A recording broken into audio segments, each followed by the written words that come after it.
But yeah, okay.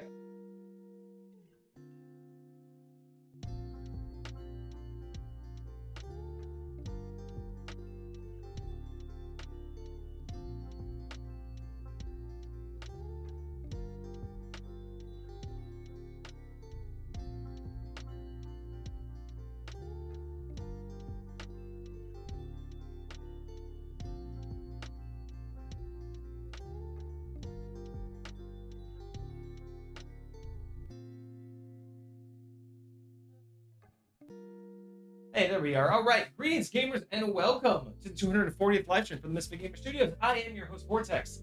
And this is D&D Discussions. I promise that we are together today. We have our shit together. Let's see. We have the Doctor. This is a new background coming from Dezmar Sama today. That is what we are doing.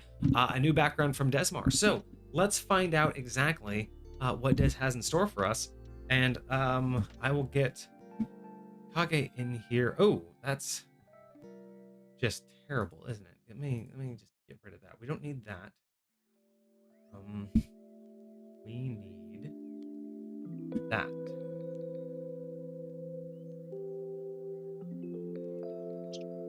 There we are. Fantastic. All right. Hey. Fix the void there. I need to fix my camera. Every time you come over, it's always just it's a thing. There we go. Now we're back to normal. Hey, look at that. Also, you know what I figured out? I was doing a stream a while back. I don't even remember what it was. But I found that I have this thing, and I was just fucking around with it, and I just realized that I now have a portable void. Oh, that's kind of cool. I have the actual portable void on me now, so I can just randomly, you know, like I was just messing around. I was just trying to like do random stuff with it, but it is actually the void, which is funny because if I put something behind me, like I don't have anything to put behind me. What's that? What's the vibe? It was like the Blind Justice or whatever, like that statue that's got the thing. Oh like, yeah. For a hot second, you gave me those vibes. There was a skin in what the fuck were we just playing? The finals. There was a skin in the finals that looked just like that when we were last on. Right. And I was like, oh, that's wild. That's clean. I just find it funny. It's just like I was messing around with this and I was like, oh yeah, that is just a perfect void. Like that's so funny. I did not know that was it is weird though that it will actually like shine sometimes if I get it in the right light. It almost looks like it has a shine to it, but then just loses it. That's so weird. That's so weird. Green screens are fun. Cling. It'd be better if I had a background because at least you know you'd be able to see a little bit more of it. All right, so what are we doing? We have a review today. We do have a review. That's what I was in the middle of doing. But before we do the review, mobile void. Nice, there we go. The MVU. We'll call that the MVU from now on. There you go. So birthday stream. Haven't nailed down the exact date yet. Yes. But I have my saber picked out. I have all my stuff figured out. And very nice. I even have it drawn up. I just also realized I'm in the wrong shirt for this, so let me go change my shirt real quick, and then I'll show that off, and then we'll get started with the review. I don't know if Dez is here yet or not. Valid. That's actually what I was working on. I was working on seeing if I could ping him and let him know we're about to do his item. So let me run into our chickadee chat right quick, my friends. Let's see. Oh Dezmar, where art thou, Dezmar? Ka-ching! Oh, so much better. Look at that. A much more appropriate shirt. Valid. Absolutely valid. We love it. For all of you out there, gotta love. I mean, it's not correct because I'm facing, I have to face him. So it's backwards. But I swear I saw a shirt that was just like that, except it said Dungeons, Dragons, Dine-ins, and Drives. And I was like, nice. That kind of goes hard. Oh, actually, this shirt's feeling actually the best this shirt's ever fit. Jim's been working, I guess. Like this. Yeah. What's going on, Soul? You lost power over the weekend. Ooh, bad storm that hit.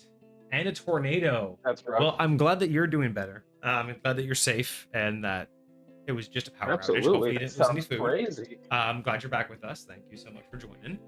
But take care of yourself if you need to. Don't stick around if you don't. Take care of yourself. Absolutely. Any word from Dez? I just hit them up in the chat. Look, he says woo. So hopefully that means they're coming. Oh, right. Sabers though. So yeah. I have some concept designs here. I'm working on some stuff. But you got your pieces list already together? Like what actual individual pieces you need to get? I have a general idea. I have to. That's why I want to go ahead of time, plan out what I'm going to do, and then go buy it all. Because I also want to plan out what I'm going to do, but I also want to do the rolls for the giveaway saber first, so I can go at the same time. Because I don't want to go twice to pre-plan stuff. So I want to go with both builds figured out. Then I want to go there. So yeah, so I have a rough idea of what my parts are once I do the rolls. I don't know what we're either going to have to do that this Friday or today after stream. We may do it today after stream. I mean, like on stream, but after the review because we don't have the long day today. So we may do the rolls today because the sooner I have those rolls, the sooner I can go to the local hardware shop and start planning out. We could totally do those rolls. That'd be nice. Des is here. Finish nice off the stream with that. So yeah, so maybe. Welcome. Hello. Actually, if you want, because I can't access Discord while I have you on a call, if you want to do a ping at any point, following either the polls channel or following up my posts in Discord about the lightsaber stuff, we can post that we're going to do those rolls today on the stream, just to get some more. Okay, and this is for the giveaway, right? Yeah, this is going to be for the giveaway saber. So we'll do the rolls today. I'll have the list, and then I can go and check out the price. My concept drawings for my saber. So I'm thinking some like leather wrapped handles. I want to do some sort of like crown spiky shroud over the emitter. Want to be pretty basic with it, you know, but I definitely think a leather wrapped handle and some pretty basic stuff. So I'm excited to see if I can get the aesthetic that I'm looking for, though, right? Like mine has a very specific aesthetic that I'm hoping for. So we'll find out if that works. But I'll go grab my dice in a little bit if everybody wants to do that today. Nice. Fuck it, we'll do it live. I even have a camera here that I can use to have everybody see the dice.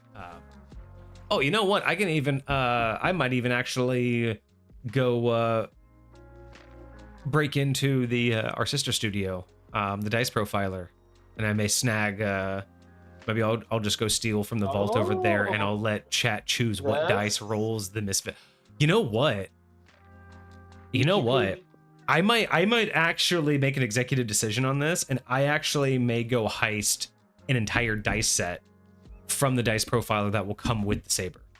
That rolled the actual, like, so you'll get your own dice profile, you'll get a custom dice, and you'll get the dice that rolled the saber. Is everybody cool with that? Y'all want that? Thinking the exact same thing. That sounds so dope. All right, that's what we're gonna do. I'm gonna go raid the dice profiler's vault. We're gonna go grab a custom set of dice that you guys will vote on today after the review, and that dice today will roll the saber features, and then that dice will be given away with the saber itself. Bam! All for my birthday. You're welcome. All of this for my birthday. Generous. So generous. Don't you have meteor deck? I do have the stone and gem dice in there. I don't know if I have a meteor piece, but I mean, I could just go to the website. If you want to go to the website, all of the dice that we have are on our website. I really have to do something with that website. Like, yeah, we definitely got some. It's really bad. I have not done shit. But again, it's there. At least it's ready.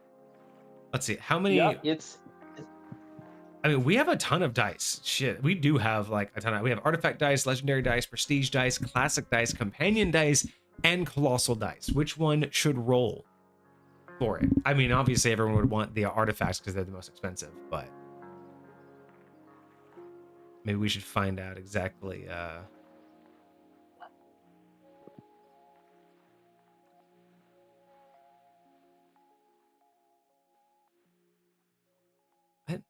Oh yeah, those are. Yeah.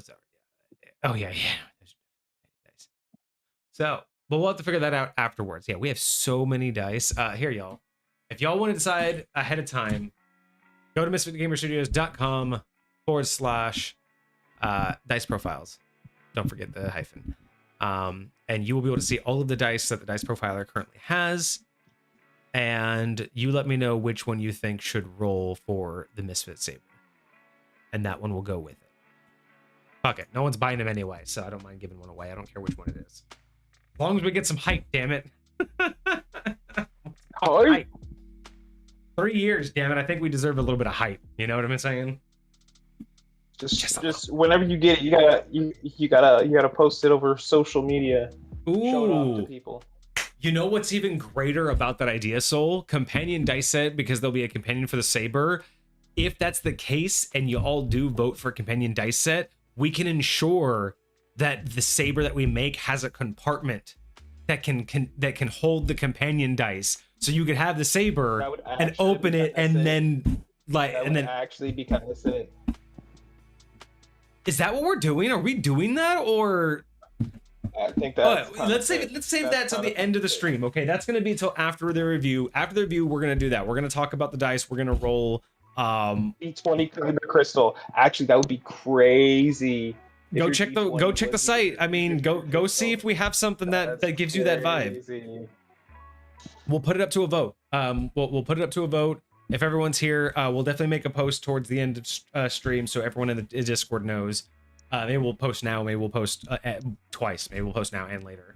Actually, maybe we should do that. Maybe we should post, like say, hey, in about an hour we'll do some rolls, and then we'll post again, letting everyone know, because I want some hype for this. I really, sorry, no offense to y'all. You guys, I love you. You guys are our favorites because I mean you're our biggest fans, but I really, really hope there's more than like 3 people trying to get this fucking Saber handle. You know what I'm saying? Like, I just, I really don't want Soul to have every giveaway. Soul, it's great if you win it all, honestly, but I really don't just want to like do stuff just knowing that you're gonna get it because you're gonna be the only one there. Sometimes Cart wins or Dez. Yeah, I think that's true. I'm just saying. All of them have their name on the board a little bit. Just saying, it would be nice to have some other options. But I think it's gonna be cool. I think hand rolling the Saber will be cool. Let me go grab another drink for stream because I can already feel my my throat getting a little bad. Absolutely. We haven't even started yet. So I'll go grab a drink and then we'll get to the review and then we'll get to the rolls. And then yeah. Yes. All right, I'll be right back. Entertain the folks. Alrighty. Well, I think this lightsaber thing is going to be really cool. I probably picked the most difficult lightsaber to possibly build, so we'll see if it's a plausible thing for me to do. But fingers crossed. Here's hoping. But there's so many really cool options. Like if you guys actually go out and like look at some of these things, like they look clean. They look really clean, and you can do some really fun stuff with it. I think I might try and get my brother one of these days. But yeah, these guys are pretty gnarly. So we'll see what happens. But Vortex has been teaching me some things about being a mod on here because I'm still a baby mod. I barely know how to ban people when they start acting up. But there's some things that I want to practice on here with you guys, so bear with me if it looks crazy and or incorrect, but yeah, we're gonna see what happens. Because I think, if I'm not mistaken, I have the ability to do polls, and I think the other one was predictions, and I think you just have to do like / predictions or something like that. Hold on. First, let me finish this post. Make sure everybody knows what we're about to do. Wait, I forgot you can do markdown formatting in Discord. Let's see.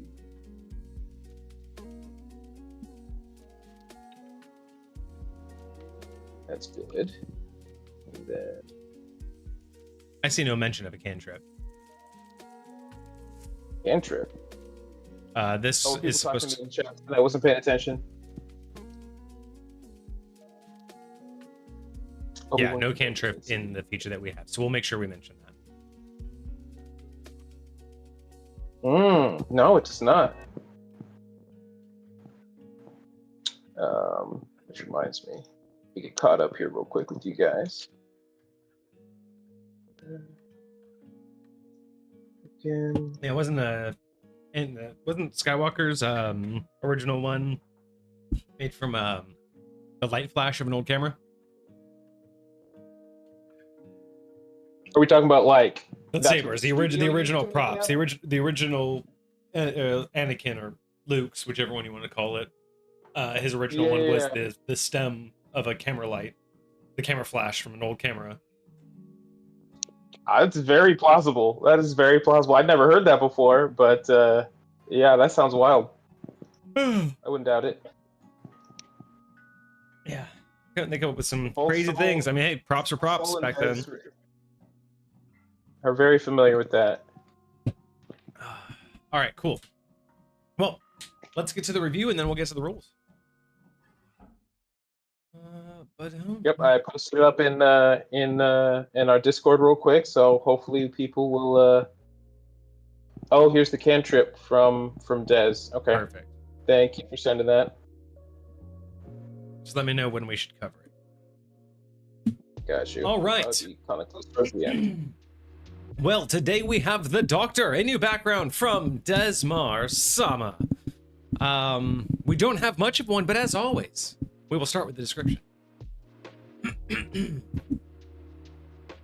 Initially, you vowed to do no harm, to use your skills to heal all those who would need them.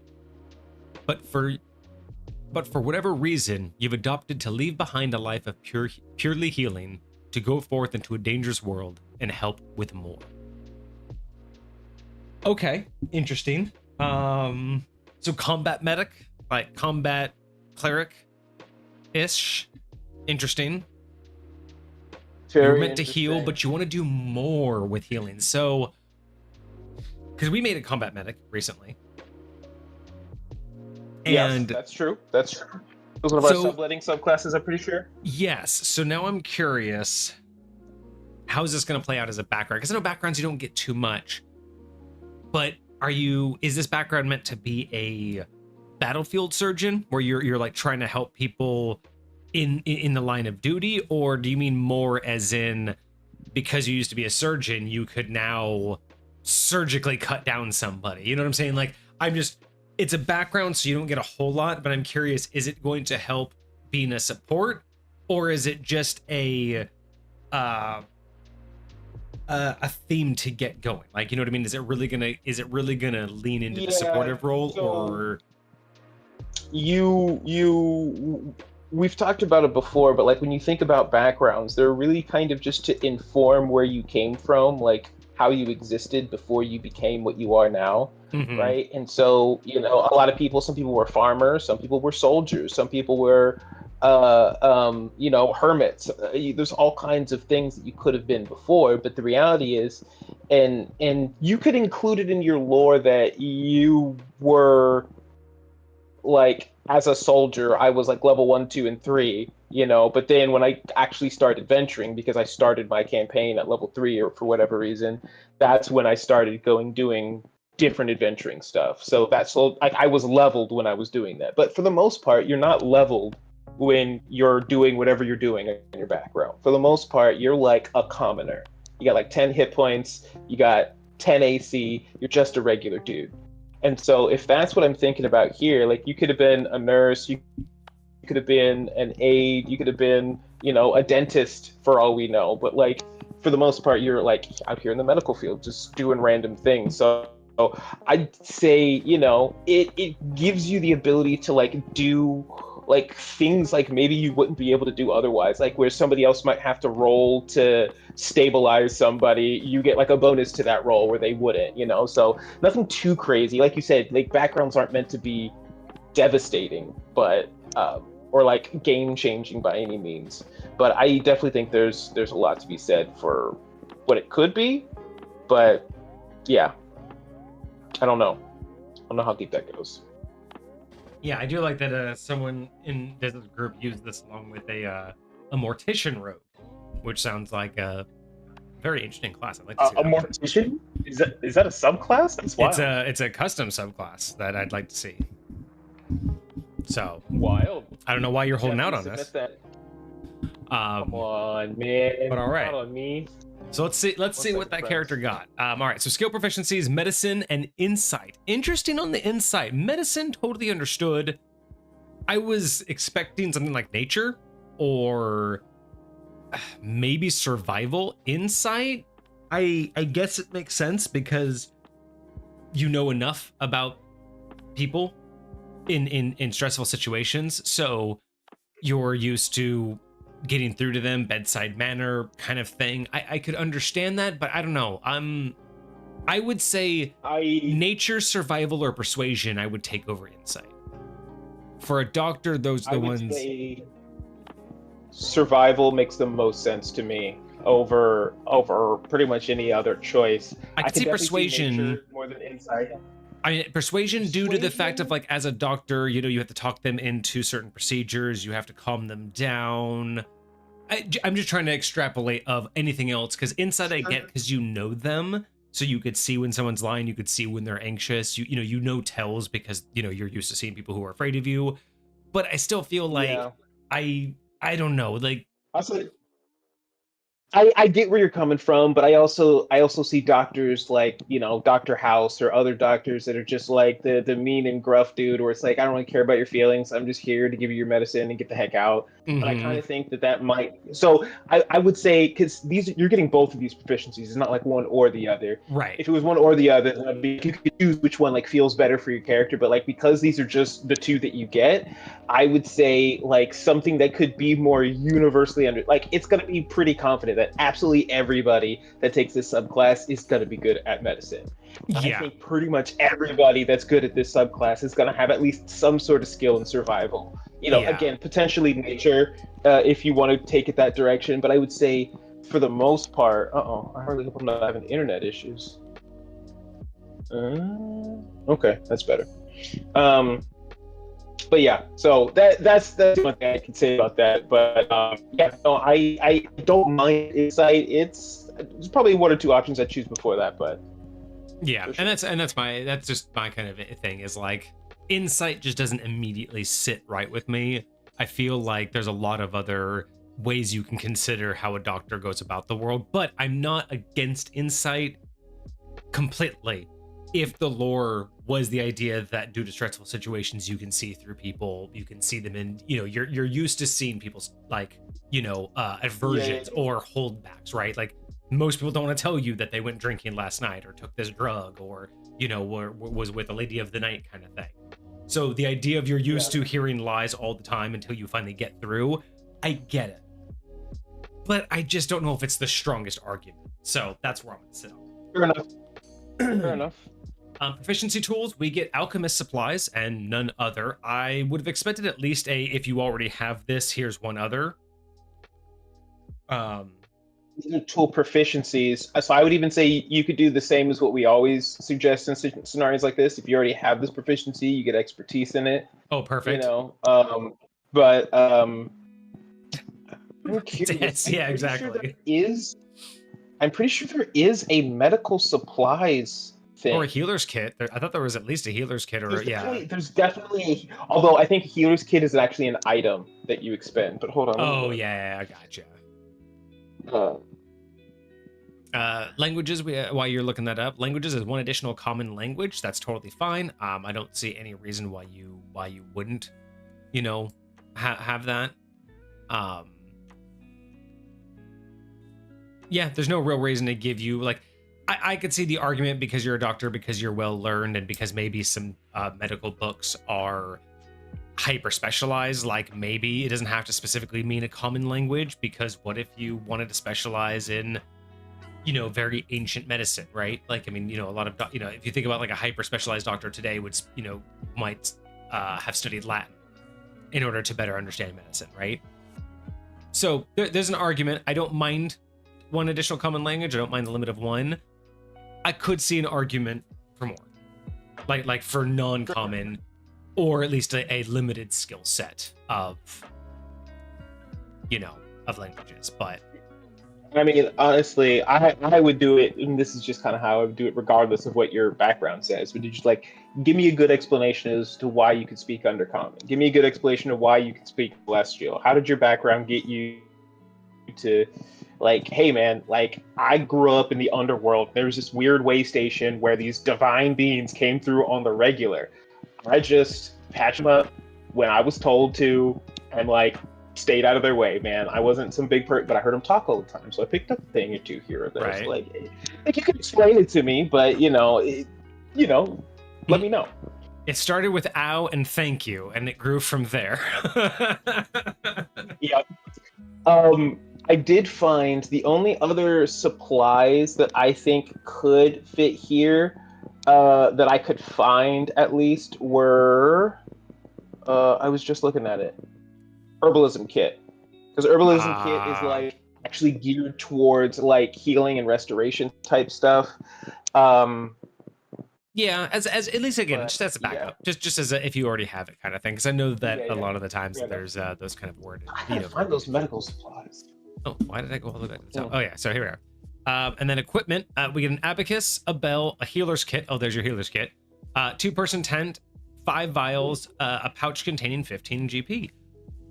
All of that's great. I love the 2-person tent, especially for a doctor on the travel. Like I really think that's a nice touch. The vials is great. Yeah, that's enough GP. I get that as a doctor. You'd have some money. I don't know why, but I thought the healer's kit was way more expensive than that. I was like, you're getting a healer's kit? I thought that was like 50 gold, but it's like 5 gold. But okay. Yeah, cool. No notes there. That's all great. All right, so first feature, do no harm. The work of a medical practitioner is usually a welcomed one in any dangerous land.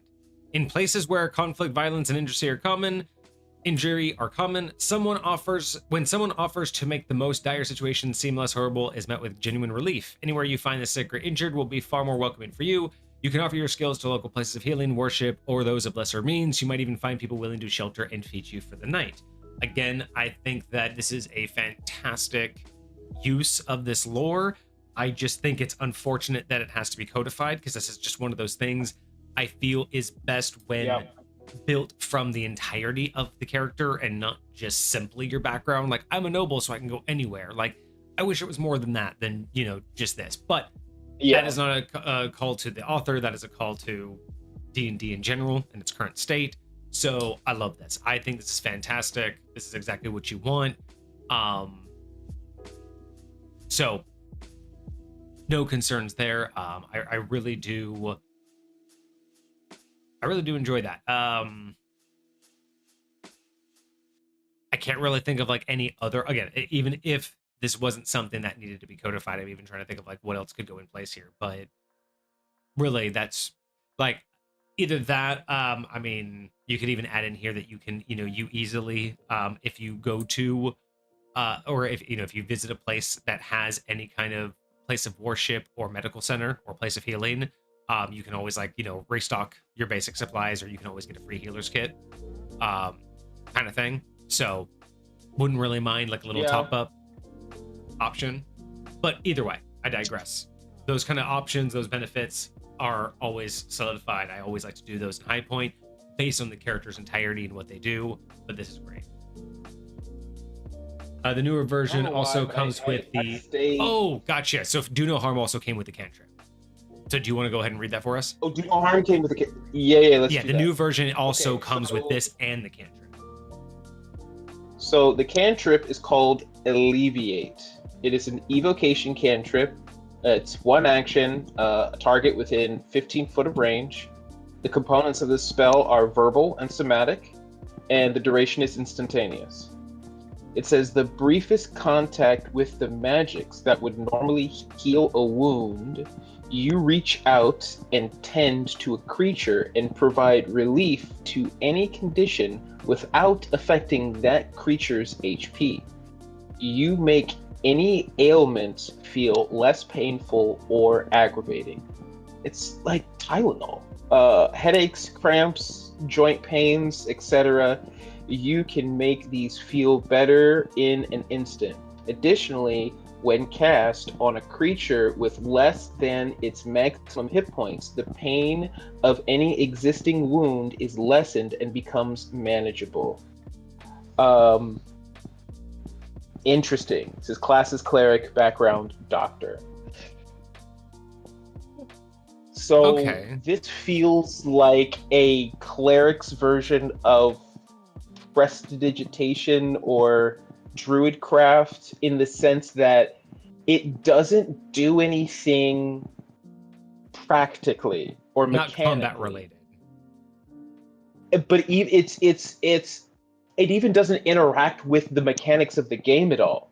Meaning, like, you're not going to get advantage on a roll. You're not actually going to relieve any hit points. You're not actually going to stop a disease. You're not interacting with the mechanics. You're just role play wise. Exactly. Which is what and that's fantastic. That's a perfect kind of and you cantrip. can use it creatively. Absolutely. Like, we have too few of those, to be very honest. You know, like even thaumaturgy. Even though you can do technical stuff with thaumaturgy, but like still.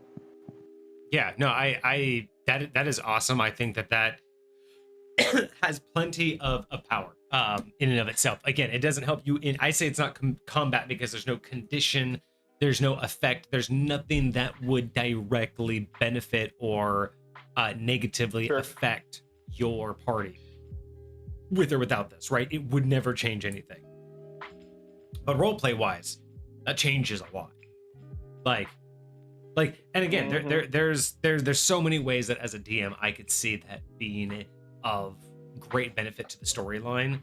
Even like, let's say you have this mad king, right? And they're the BBEG, and they've been constantly complaining about headaches. Like, you know, they just, every time you hear about the king, he's like, no, he can't be seen. He, he's suffering from headaches. Like, that's the constant thing you hear, and you finally convince them to be like, dude, I can help with headaches. Like, I got that.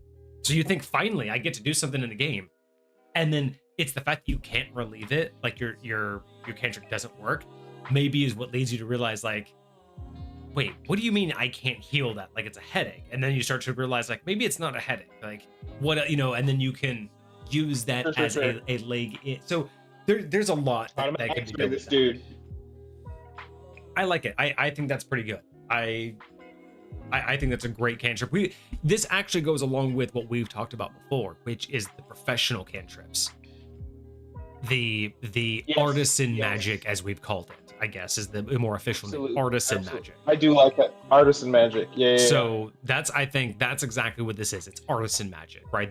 We've talked about this, where it's a blacksmith who isn't in any way considered a magic user or a spellcaster, but innately is able to control the flame of and the heat level of his coals without a bellows, simply because he has this natural affinity for the fire and the coals in his scenario, in his situation. But otherwise you wouldn't consider him, you know, magic, right? Like, sure, he could walk in and increase or decrease the temperature of any coal bed, but that's not going to be good in combat, right? You're not going to throw a fireball or make an explosion over that, but you could ruin someone's meal, or you could save someone from boiling over something. Like, it's small stuff like that, right? It's like sitting there and like someone steps away from the soup and it's about to boil over, and so that blacksmith's just like, okay, and then it just like the thing cools. Isn't it prestidigitation that can change the taste of any food? Yeah, something like that. Yeah. If you could do that, like, imagine someone's food was poisoned and you just make it taste disgusting, right? And now they don't eat it, and it saves their life. You know, like, there's all kinds of stuff. Like, oh yeah, so that's what artisan magic would be. Is so nice when it's specified and unique to a situation, a profession. Like it can be repetitive, but it's niche, right? Like, it's magic that's not going to work outside of specifically this. Valid. And Des also comments they really like the fact that you call it time. That was exactly what they wanted. I mean, it was good. That was for sure my first instinct. Wild. All right, cool. I'm all for do no harm, especially with the cantrip. I think artisan magic is where it's at. So we now have a variant feature called disease control. This is for the plague doctor. So I'm assuming you can either have do no harm, or you can be the plague doctor and then you can have disease control. So confirm, let me know if I'm correct.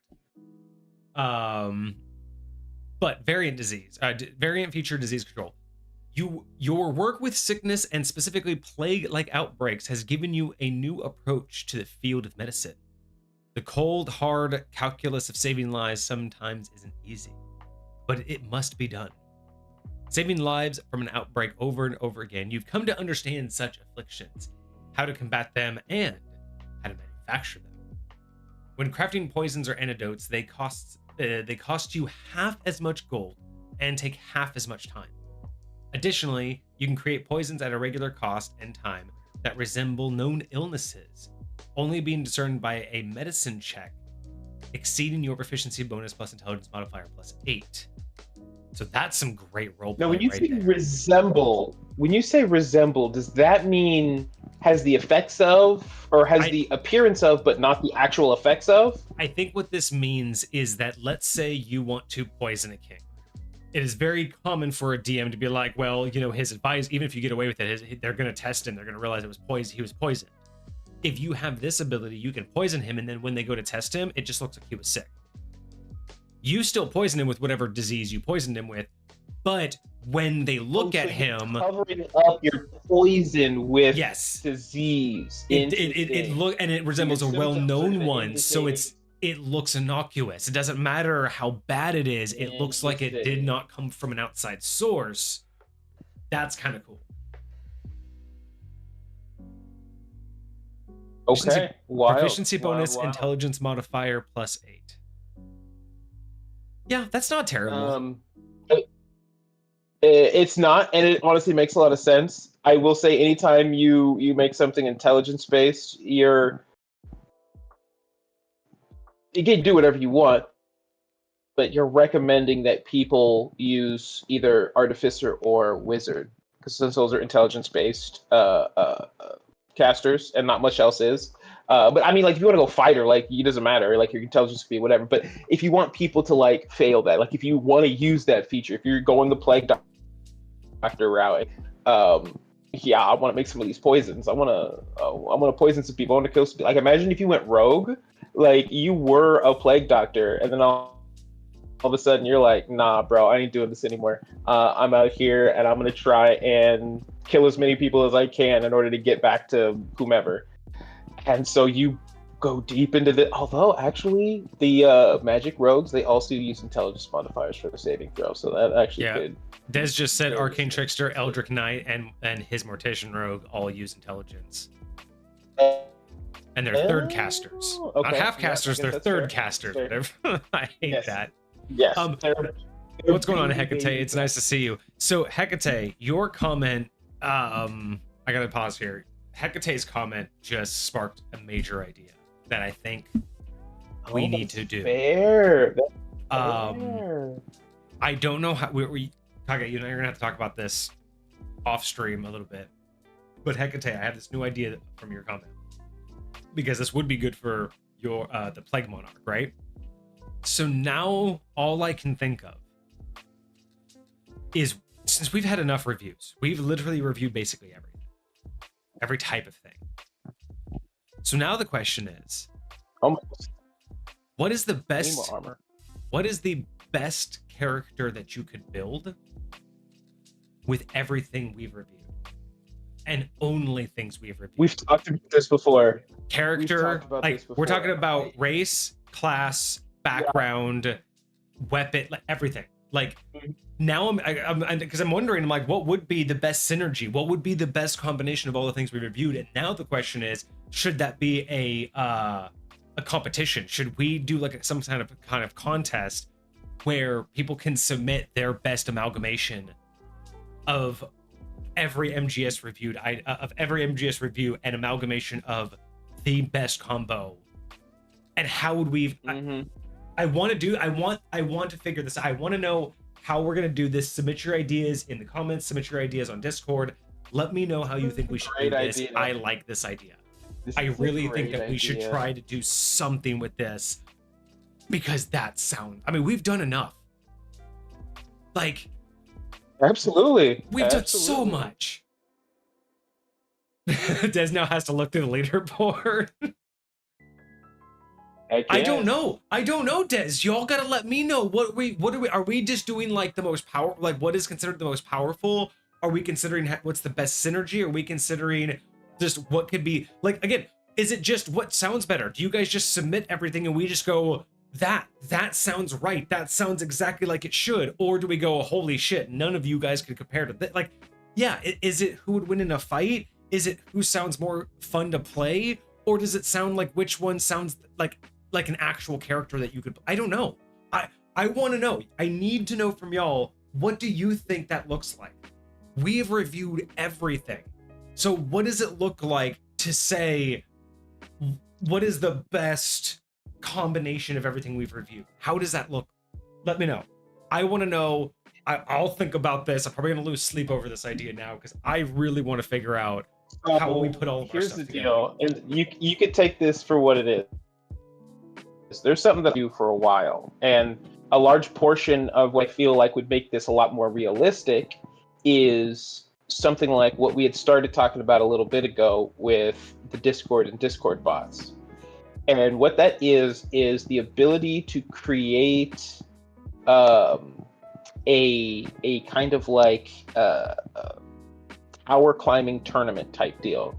That's just super basic. It's not really meant for a lot of role play, but it's meant for people who want to build stuff in D&D and see like what it can do. You know, like you could basically create a build, something that you thought was cool, thought could work, and then you bring it into this arena with like 4 or 5 other people, and you all just have like a free-for-all. Now, again, it's going to be crazy. There's going to be a lot of different people, a lot of different abilities, but it's just this one round of combat. Everybody goes until there's only one person left standing, and that person gets to move on. They get to level up that character and see if they can remain on the top of the hill, but everybody else has to go and come back with brand new characters to see if they can build something to potentially counter whoever the king of the hill is. Wait a minute. Hold on. I think I got something that we can brew. I think I got something. I think I got something that we can do even better that wouldn't require all of that organization. In fact, this could be so good. This could be one of those digital products that if we actually make this work, we could actually sell this as like a Discord feature for people to get in their Discord. So you remember back how I was doing the arena with the Avery, right? Yes, exactly. What if I was able to figure out a way to write a bot that could basically play man in the middle? So you could go to a specific channel, load up basically the bot, like, you know, type in a command, it would load the bot, and then my bot would activate. And essentially, we would create our own tournament, right? We would select a series of encounters that would, what we think would be a good representation of how to like handle things, you know, like how to test these builds, right? You know, starts easy, goes pretty hard. Some have multiple characters, some have no single characters or single enemies. Some, you know, there'll be like a rest, like a long rest in between each fight. But some fights will have multiple rounds with only short rests in between, right? Just like test everything. Mm-hmm. Yeah. But my bot would basically be able to see what the player does in terms of commands and make sure Avery is responding in kind, right? Because basically it just needs to keep Avery moving forward.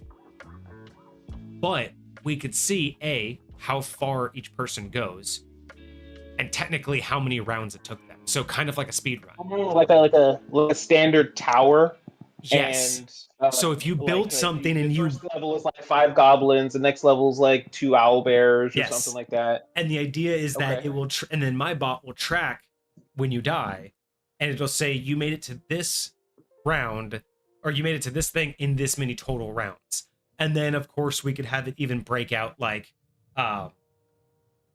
this is how many rounds per, you know, each level, and so you could break it out. But then there would be like a leaderboard aspect of who hit the highest leaderboard, but also who hit the highest and the quickest, right? So someone may have gotten to, like, let's say rank 8 as the highest leaderboard, but the next column over is someone made it to level 5 in only like 11 rounds, meaning they got to level 5 the quickest. So it's like there's the quickest, which is level 5 in 11 rounds, but then there's the who made it to the greatest level, which is level 8, because even though they made it to level 5 in 15 rounds, they still made it to level 8, whereas the other person only made it to level, you know, 11, or level, you know what I mean? So That's my idea. Is we could easily take what you just thought about, but instead of it having because player versus player always has a little bit of inconsistency. But if it I was, do agree. if everybody had the same tournament to fight against the same tower, when you make a build, everything that you thought of will be tested, right? The short rests, the long rests, your action economy, how powerful you are against one enemy, multiple enemies, enemies that have resistances or immunities. Um, there'll be some. I think we could have enough at variance in it to basically showcase who can. And again, it won't be specifically designed to be beaten. It'll be there'll be a point to where you're just fighting like 5 dragons. So you know what I mean? Like the whole point is to be absurd, to see how far it would actually take you to run a game solo.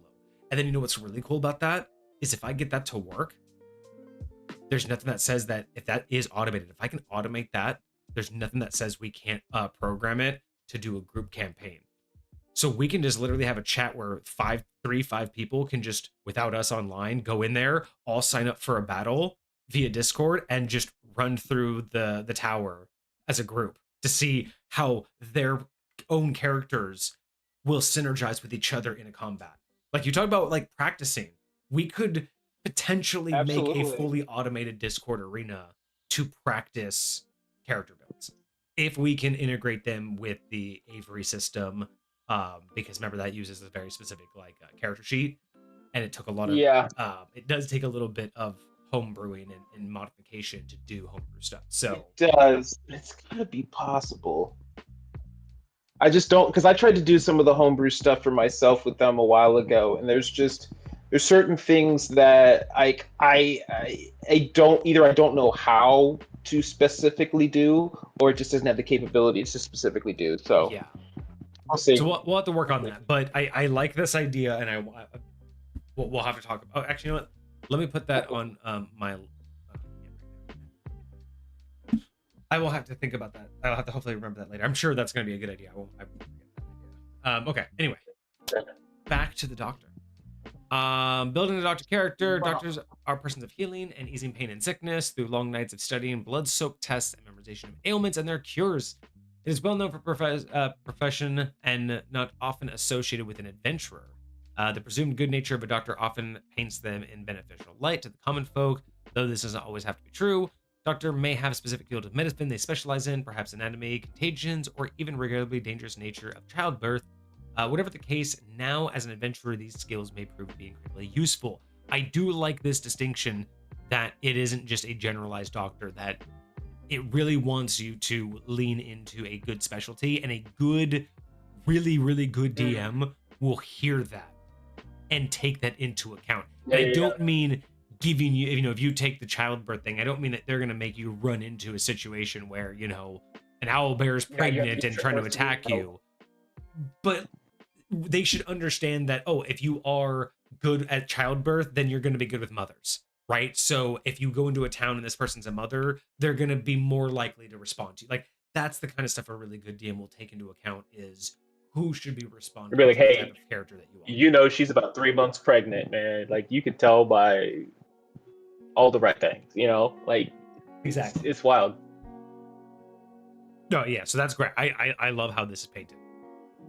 Suggest characteristics. Doctors are usually well-meaning healers, will do what they can to forgive anyone in need, will do what they can for anyone in need. Though this isn't absolute, sometimes a doctor is in it for the fame or the coin. Sometimes they might even refuse to help on their own moral compass.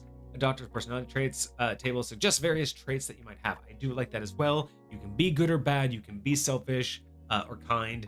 I really do like how this is being painted. This is getting extra points for that.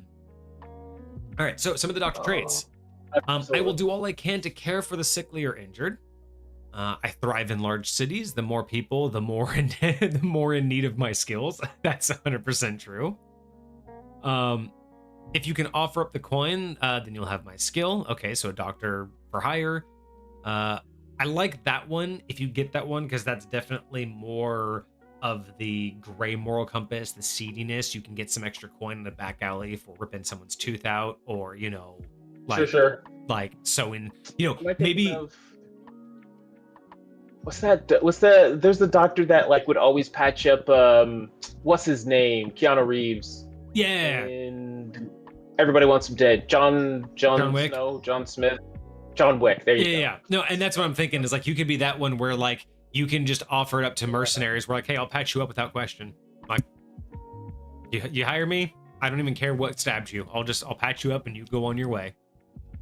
So I do like these. Like that could even be your background. Like that's where you came from. You used to be the doctor for a mob. Basically, you were the one that they came to, and you were like, I'm done patching up guys from random stabs and having the police come by. So I bolted, and that could be a whole story. Like that's great. I love that one.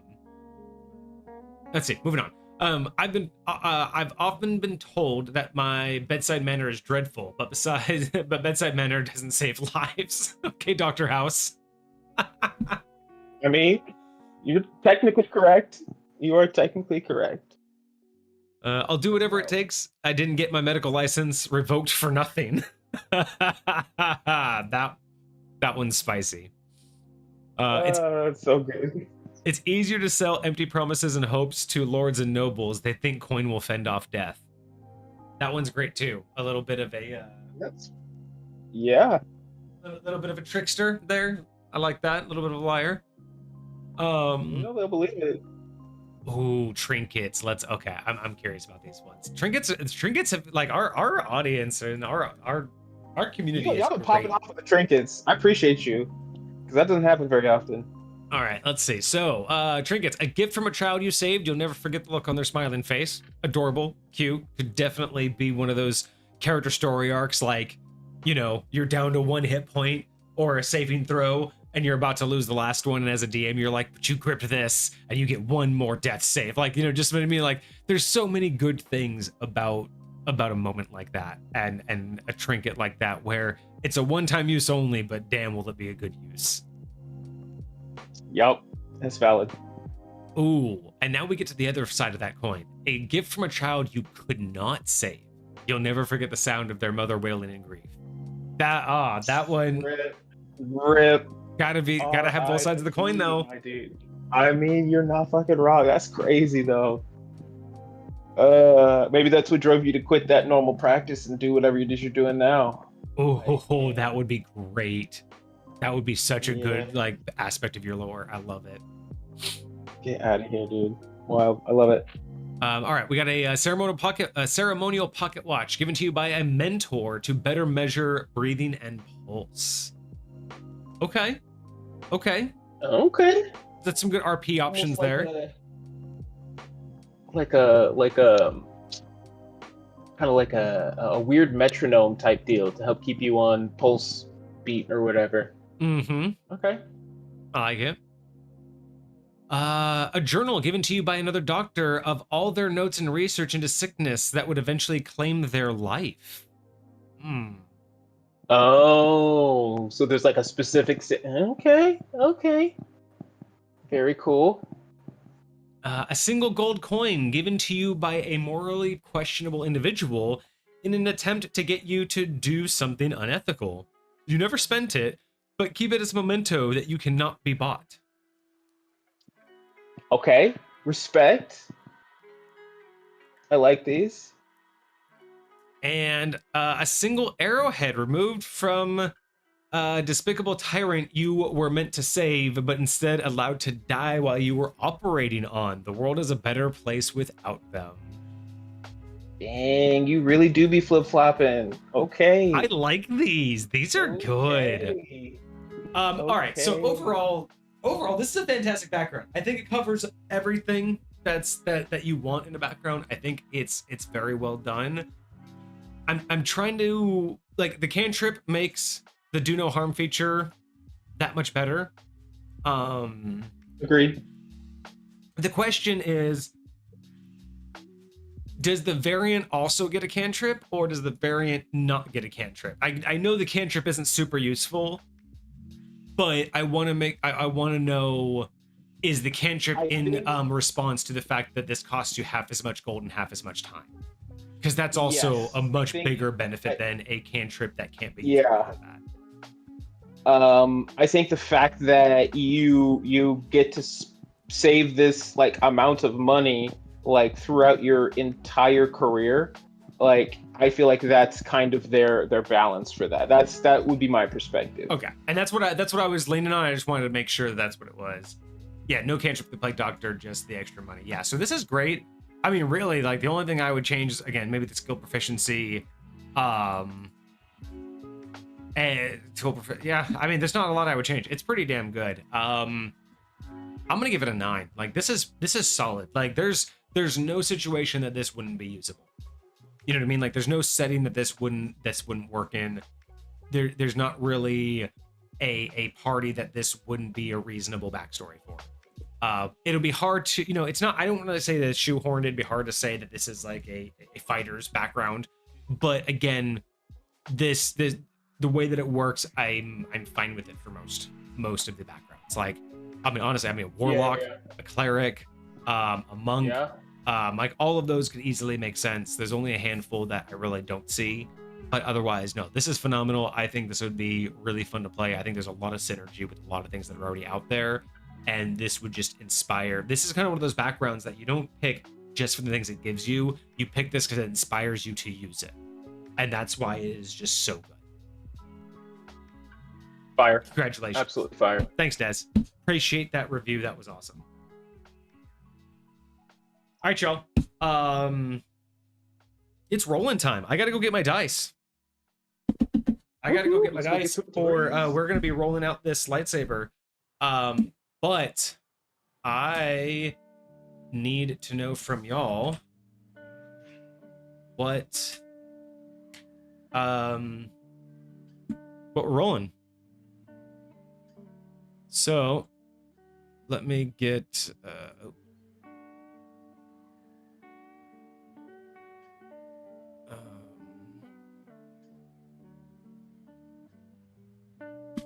let me get my roll tables. Roll tables.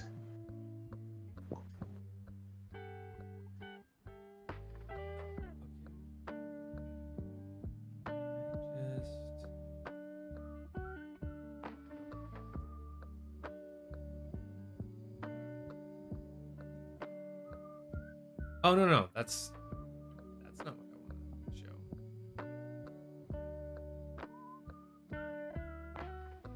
Shopping list.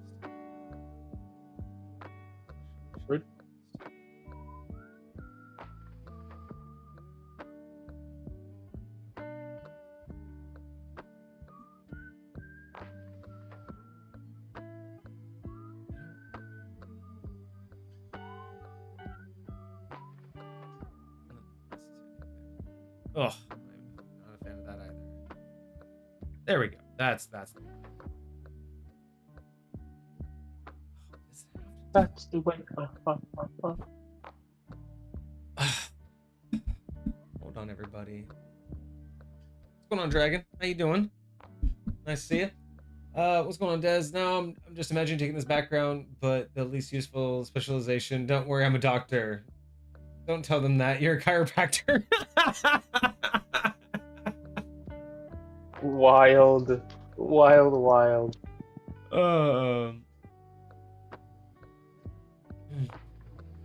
No. It'd be more like, out of my way, I'm a doctor. You can't tell them that. You're not a doctor. like, yes, I am. I have a degree. Be like, you specialized in leaf growth. Like, you got your PhD, but it's not in anything medicine. It's like, you specialize in geology. Like, you didn't do anything. All right, I gotta figure out. I hate that this doesn't. Which one looks the least shitty, I guess.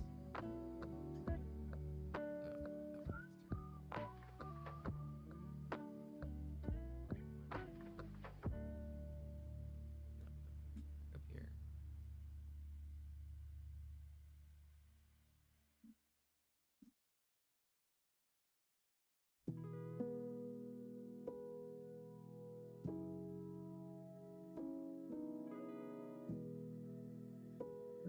Okay, we're just gonna use this one. Cool. Where was it? Oh, perfect. There we go. Okay. All right, so how are we gonna do? I need to go grab all the dice and I need to grab my dice rolling table, and I need to go grab the dice that we're gonna be using. But I'm gonna post again the link to our website, and then Kage, can you also do another post in Discord, letting everybody know that we are gonna be doing some rolls? You can probably do like announcements. Gotcha. Like, yeah, like do announcements. Page. Yep. But everybody, go check out our website. Go look through the dice that we have currently. This is going to be not only the dice that you choose, will not only be the dice that rolls on all the tables for the lightsaber we're going to be doing a giveaway on, but we are also going to be giving that die away.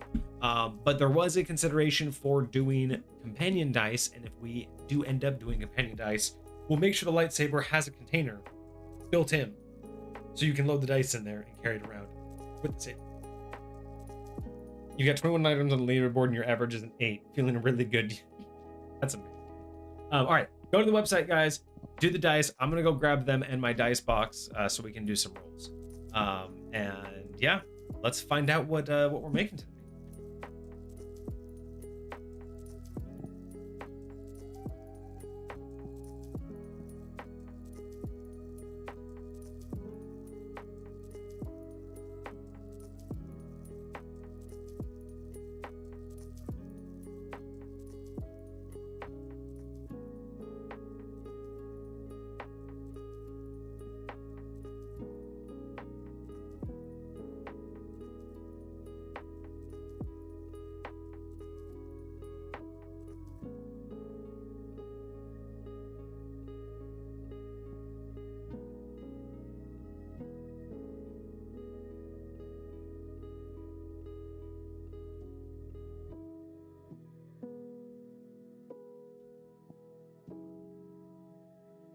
See if I can grab that real quick.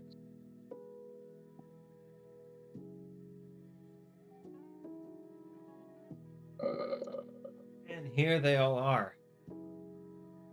Swiped these from the dice profiler. How do I? All right. Gold. Do that and see what happens. That one. And That one. Okay.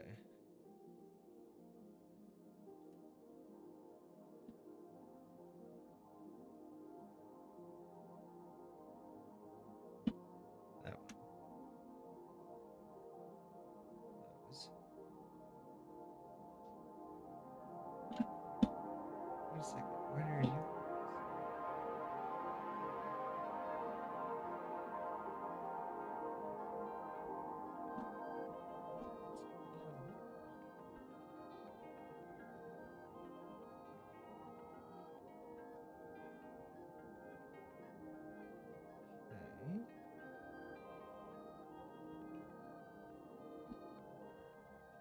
Okay. oh, I think that worked.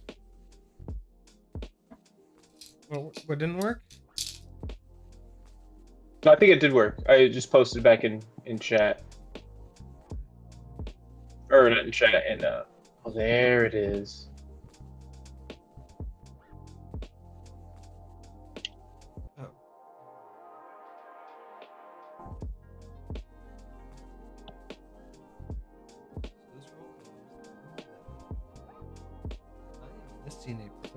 I'm missing a profile. Oh no! Wait, hold on. What do you mean?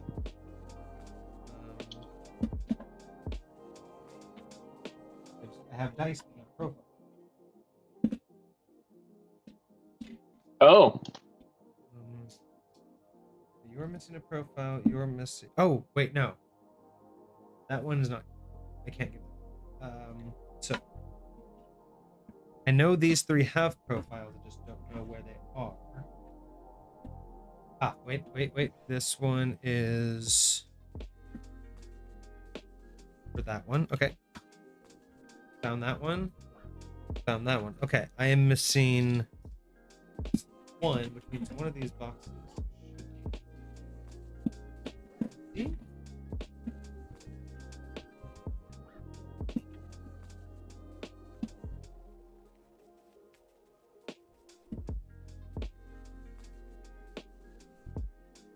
if this works, I'm gonna have too much fun with it. What are you doing? Wild. If it's really that easy. Okay. What are you doing? You showed me a while ago how to do mod things, but I never actually got to practice it. So, I'm testing one out right now. Perfect. I put up a prediction.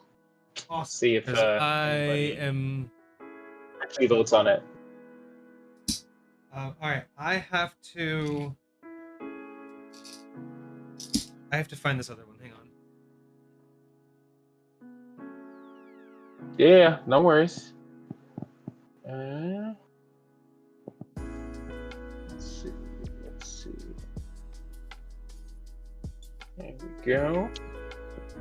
There we go, friends and neighbors. Good, Powie. That's how we're doing that.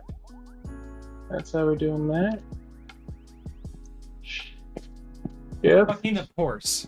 You're absolutely fucking not kidding me. You want to know which one I was missing? What the fuck? That I just had to find? Which one? Very specifically, the Green Nebulous Companion Dice. Wow. Why are they hiding, bro? Why are they hiding? See, that would have been. I just find it funny that as I'm looking for it, that's the one that Soul votes for, is these ones, and that's the one that was missing its profile. That's hilarious. Amazing. All right, so we have one vote in. Good troll, Soul. Really good troll. Did the prediction go through? I didn't see it pop up. I don't know where it pops up. Did it happen? It should be in chat. I don't see it happening. Did you launch the prediction? I launched it and I had the opportunity to vote. I didn't vote, obviously, because I just wanted to see who else would. Apparently, Soul saw it. Soul voted on it. It did happen. I don't see it. Maybe I don't see it because I wasn't the one who is in control of it, so I may just not see it at all. But I don't even see the vote for it. I mean, I don't even see it. I don't know if it actually. Go back to prediction. It'll tell you what happened. If you go back into prediction, it'll actually let you go back to the last one. So yeah, I think I'm just missing one extra box. It just tells me.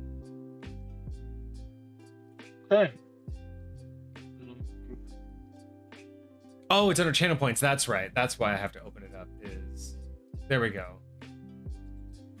Okay, so how does this work?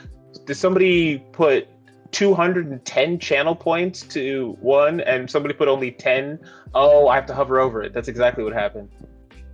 Got it. Dez voted 10 for no, and Soul voted 110. And whichever one you say that was actually correct will actually auto pay them back out. Oh, for real? Yeah. So there's a correct. Oh, see, I gotta do predictions a little bit differently. Yeah, because at the end you have to select which is the correct option. Because the idea is like no one knows, right? So you're gonna give the options, and then at the end of it, you select which one was correct, and whoever voted for that gets a payout. Got you. But it also divvies it out in a weird. It's a very gambly mathematical thing. So it's not going to be I don't know exactly how it all works, but everyone should have gotten paid out. Should also. Yeah, so 220 with the quintessence. And just beat the devil out of it. All right, so did everybody who wants to vote and want to participate in this? I swear to fucking God, I hope we get more than just like 3 people interested in this damn thing. But for today, we have one vote for the nebulous green. Yeah, the green nebulous with gray companion dice. That's gonna be that. Fire. It's gonna be kind of difficult, but there they are.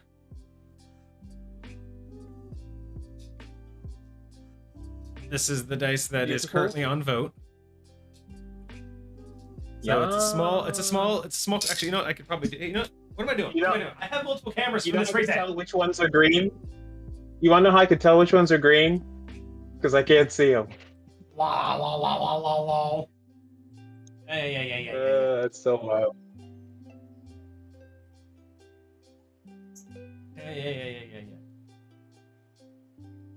Yeah. Give me a hot second. So hot. Want to touch the high. I swear to God, that's always the thing on my mind whenever I think about saying it. Dude, every time. All right, Especially when someone says it's so I hot. haven't actually like shown off the die in a long time, so maybe that's what we'll do here for a little bit. But at least I'll show off the first ones. Very nice. All right, so these ones, let's see. If I go to here, oh, hi, look at that. So the first one, up for vote is this guy right here. Oh, very fancy. So our green nebulous with gray letters. As you can see, it's a little bit sparkly. Cool. Here's the whole set. I gotta take better pictures. But this is the entire set. You have your double lot in 10. You have your 8, your 12, your 6. It does also have a... Oh, this one does not come with a D4. That's... Oh, no, it does. It does come with a D4. It's not listed here for some reason. Usually the D4... here. Is this... Oh, here's another... Interesting. I don't know why I didn't get the D4 in it last time. Well, if y'all want to see, I can also do this. Yeah.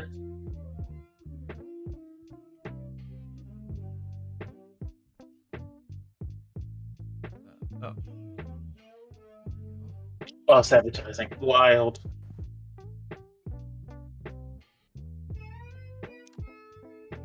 Hello? Is it me? Oh, it's because of the wind. Bam. There we are. So, there we go.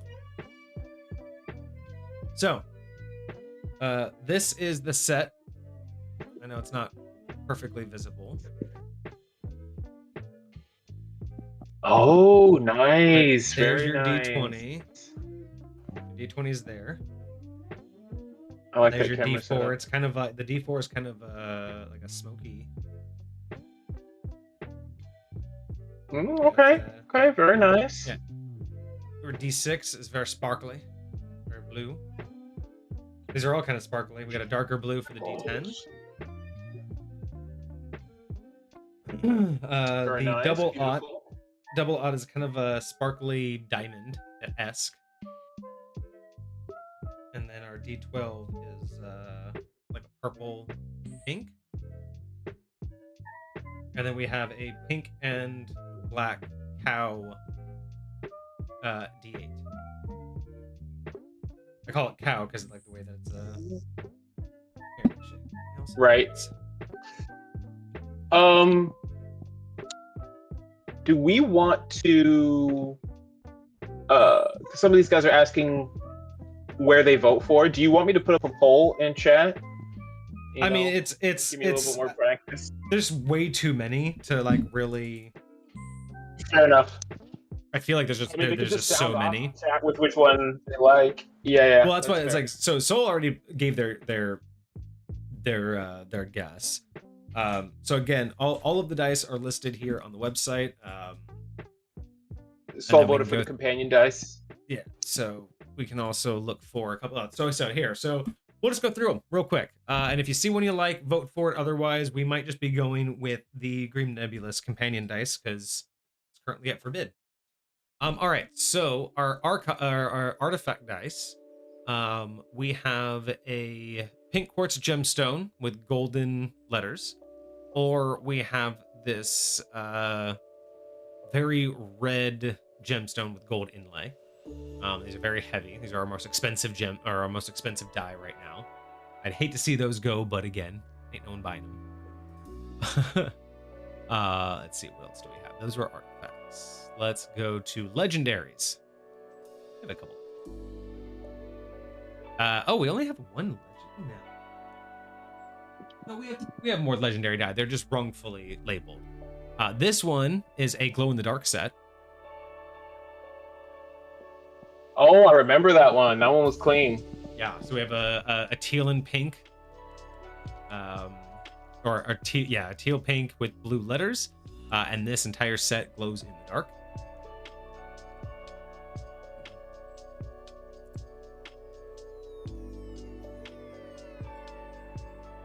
We have our prestige ones. So we have our cow blotch. I don't know why I would just call that one cow blotch. I like it. Our I like emerald the ink. pink too. I really like this one, the emerald ink swirl. It has a very nice. Very this nice. black swirl in it. I do like that green. I also think that one would vibe really well with a lightsaber. Right, like a kyber crystal. This one's kind of nice. This is our Especially if you got a nebulous. whole set like that. Yeah, like I call this It's one a dark side lightsaber right there. Come on. right. Yeah. The Milky Jade's not too bad actually. I kind of it took a while, but this one kind of grew on me. Grew on you? Yeah. Very nice. Oh yeah. And then our golden milk. It's much better in person. These ones with the streaks. Golden milk. Nice. Of course, we had a whole bunch of classics. Yeah, you got it. Like, what's up? I was just gonna say you gotta see some of these dice in person. Like, it's a whole nother vibe, man. Yeah. These are just our classic. I do like our ivory set here. The ivory set's really nice. Our classic the sunrise D20 is really nice in person. Any purple? I mean, we do have our classic purple D20. It's not my favorite purple, but it is a classic D20. Let's see. Valid. We do have one colossal die. Oh, that's right. Although I don't know how we were gonna fit that in the Yeah, you want to talk about the lightsaber. kyber crystal of kyber crystals? Like, right? what's funny too is like what you see on screen is basically actual size. I love it. Like Oh my gosh! But Like, quite put it in literally- comparison to like another guy. there you go. No, that's you're looking at. It's God bless. Big way. See, you and me both, Hecate. Like, my lightsaber is absolutely going to be a purple lightsaber. And I honestly kind of appreciate his fighting style too. He's one of the few people that actually uses the dark side when he fights, so to speak. And then we have our companion die. All right, we have 2 sets of companion dice. Oh, I haven't updated, so I must not have updated the website since I got the new dice. That's probably why, because I kind of gave up. Okay. So we have 2 sets of companion dice. So we have our galaxy with crimson. So this is the entire thing is this like blue and black galaxy with red lettering. All of them. There we go. There you can see that a little bit nicer with a little bit of a speckle, blue and black in the background with some speckles, nice red lettering. Really, really nice set here. So that's one of them. Actually, we have 3. So that's one of the companion sets. We have this companion set here, which is the one that we've shown off already, which is the one that has currently been voted on by Soul. And this is the Green Nebulous with gray lettering. That's the D20 there. And then these are the remaining dice for it. So this one's currently with 1 vote. And then there's this other set.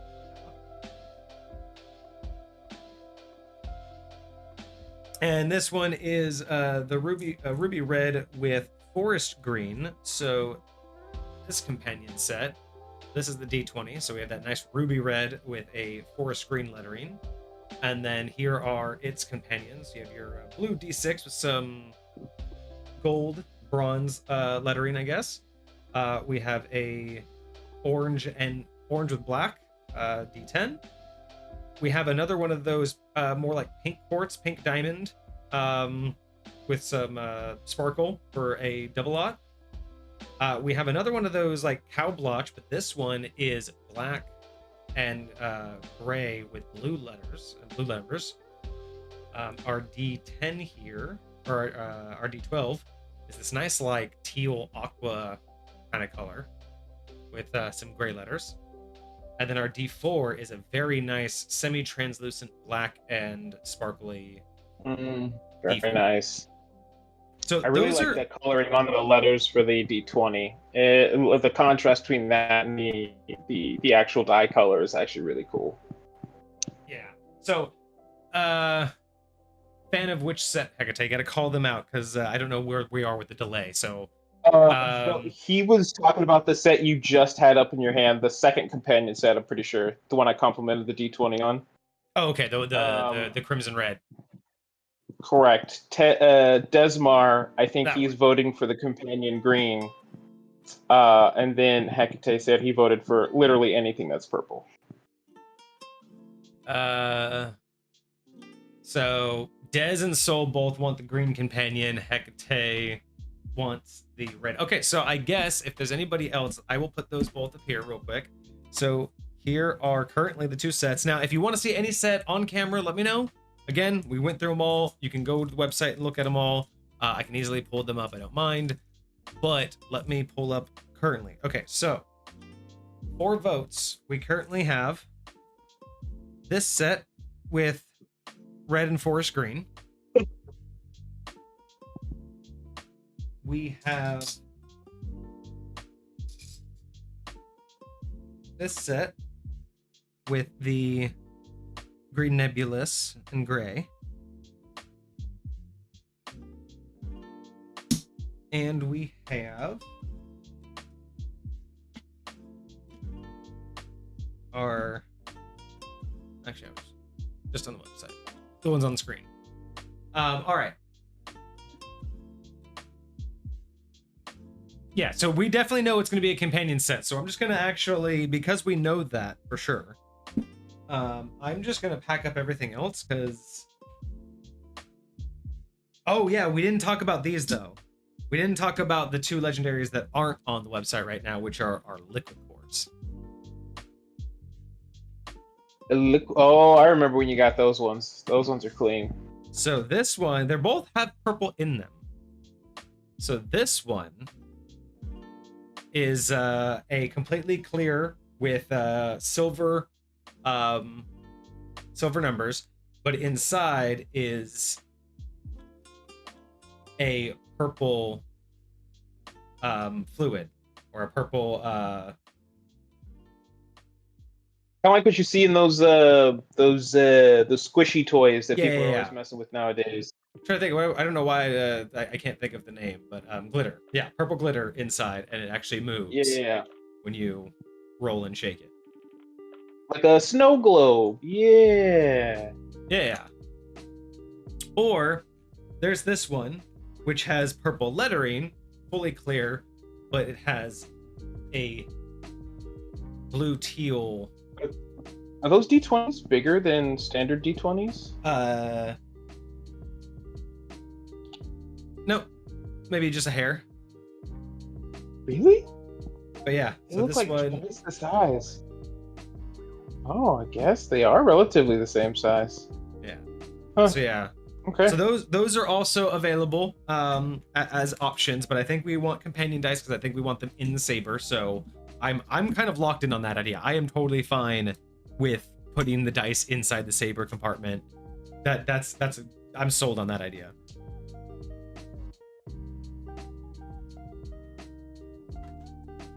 So I'm just gonna put the rest of these away.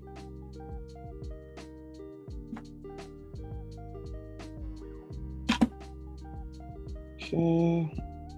Oh, did All I? right. So, with these 3, you want to go ahead and put a vote up, Kage, for these 3? We got red, green, and galaxy. We'll just call it red, green, and galaxy are the easy 3. And this is the final vote for which one will come with the saber and which one will roll for the saber today. I'll let You do put like 1 or 2 minutes. It doesn't need to be very long. I'll step away real quick because I gotta go get another drink. You said red, green, and what was the other one? Red, green, and the galaxy, which is the ones that you see below me. Got it.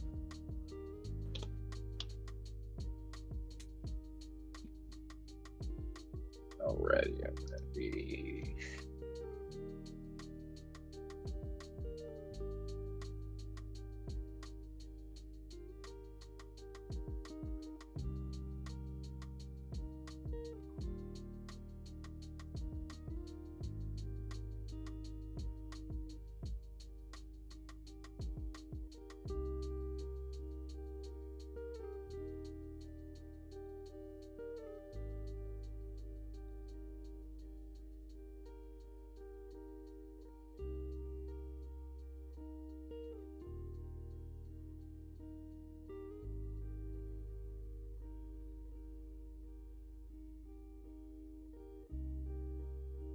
Hope I did that right.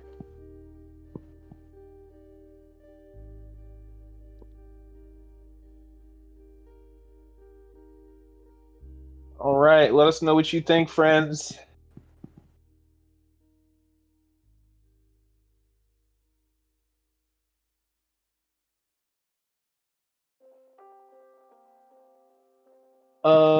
Remind me, guys, I put the poll up already, but is this costing you the same stuff as your predictions, or is what you're using a different thing? Because I know we have the channel points, and then I know we have, what's the other stuff called? We call it bits? No, not bits. Bits is money. I forget what it's called. For us, it's XP. But there's channel points, which is high points, and then there's XP, which is something else. Yeah, but I thought channel points were what the XP or what high points were. The stuff that's really rare that you don't get very often. But I very well could be wrong about that. See, this is why you guys voted no, that I'm not going to be very good at that. This is fair. This is fair. I stay forgetting stuff on the reg.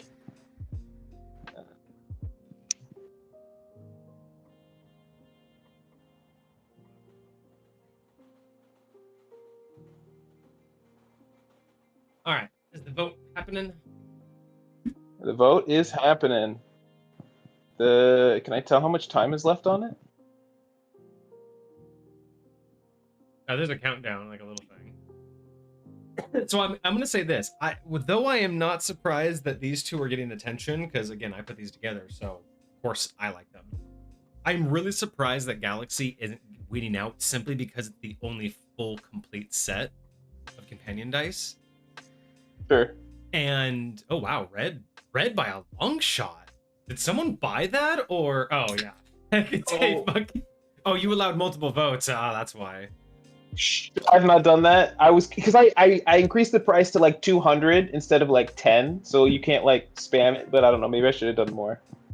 I feel like for things like this, it's like if one person can buy it out, then is it a community vote or not? That's fair. That's my biggest concern with it is like if it's not a community vote, then is it really truly like? Can I see who like what the rest of the votes look like who voted for what else? I don't know. You might have to do poll again, and then you might get more results in the front or in the back end. But yeah, like I'm really surprised. Like I'm gonna be honest. Like you guys can choose whatever die. Like all the die are open. Even the artifact die were open for you. So I'm okay. It's just I love that these are like mixed sets. That's why they're companions. It's supposed to be like a little adventuring party.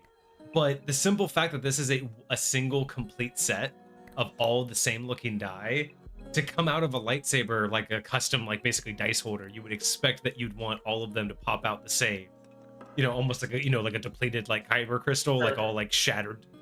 I don't know. In my head, I was like, oh no, for sure they're gonna go for either a D20 or they're gonna go for the complete companion set. But the fact that these two are just like the hits right now, it's kind of crazy. I know you voted green, so that's why I want to give it a spread, because multiple votes I don't think count for a community choice. Even though there's only 3 of you anyway. No, he's not the one that voted multiple times. That was Hecate that did. No, I know. That's what I'm saying. I was trying to see if I could figure out who did the other votes in the poll, like, because there was only one for each of the other ones. So he was the one for the green one, and there was some other individual that voted for the. I'm assuming it was Dez. Dez is the only other one here. I mean, it looks like we got 6 people hanging out in here, so. All right, we'll try to. Let's do another poll, but this time just only one vote. Okay, I could do that. And then we'll see.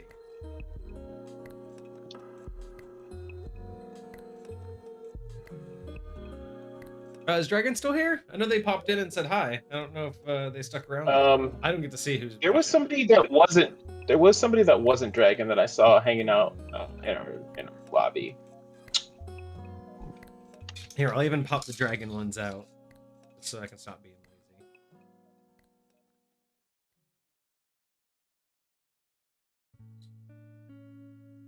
I love these ones. Like, honestly, if I were to choose my own private companion set, it would be these ones. Like, I might even Galaxy buy ones. Yeah, I might even buy these someday. Like, if they don't actually sell, I might actually straight up buy them. Like, just look how cool they look. Like, especially next to the others, to me, they just immediately stand out. And if those came out of again, if you just brought over a lightsaber and cracked it open and then those came out, you know what? Maybe that's what I'll do. Maybe after I create my lightsaber, if these aren't the ones that get chosen, maybe that's what I'll do. Maybe I'll actually buy these off the website myself, or just take. I mean, I guess I could just take them off the website, but I can just transfer money to the bank account. I don't need to go through the website. Sure. So maybe that's what I'll do. Maybe I'll actually buy my own and I'll put these ones in my lightsaber if I can make like a little container for it. So you got red, you got green, and you got the galaxy. Let's do an official vote. We're gonna find out officially right now. No dupes. No dupes. I've got the rolls right here. We're ready. We're ready to go. So be honest, be truthful, and vote. This is serious because this is actually gonna be what you might get if you get the giveaway. What you could get during the giveaway. Giveaway. And I'm showing you like it's gonna change your mind. Like you guys haven't already completely decided.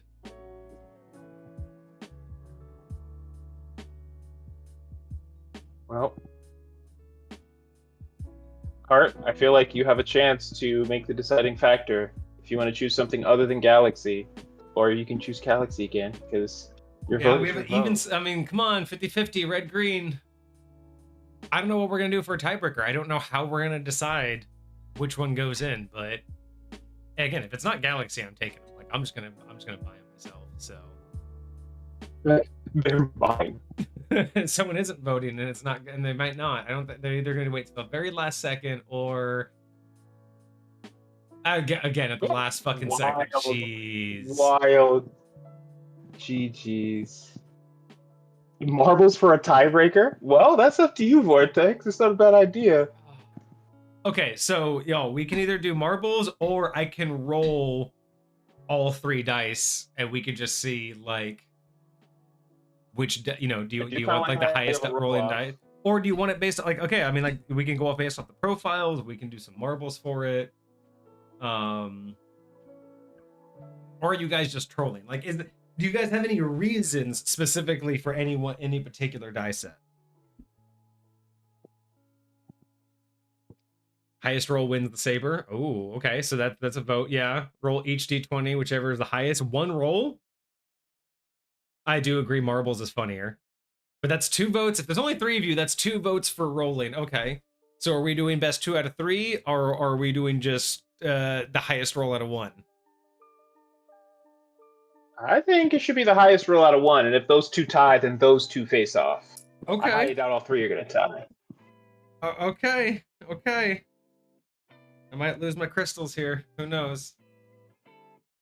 I do agree, though. Marbles is funnier, and then since they all, were split, we could just do a 3-way marbles game. That would... Alright, actually, I'm going to hold off on that one, because that will be the one I shipped. Okay, so... There. There. All right, y'all. We are gonna do a roll off.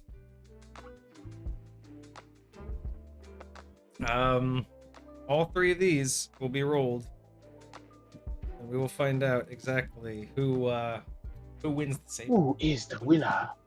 Highest roll wins. I'm afraid now. I was kind of happy. Oh. Whoa. Careful. Green just took off. Apparently, green was ready for it. It's like I'm not sticking around for this.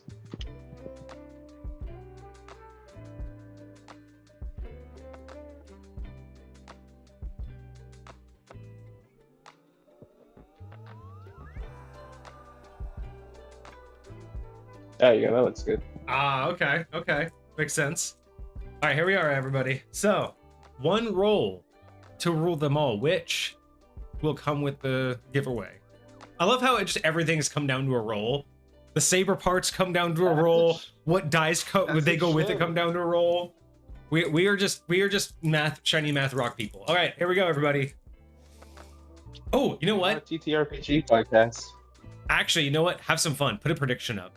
This way people can actually vote and get some points. Okay. Put a prediction up real quick. Okay. Who's gonna win it? Yeah. This isn't a vote. This is y'all trying to actually earn some points for yourself. Because remember, these points are going to be what you use to earn the saber if you want to actually get raffle tickets. So, raffle tickets will be purchasable by those. Yeah, everyone just wants to roll with it, literally. All right. And then once that prediction's up, everyone can put in. I'll go see. I'll go find out.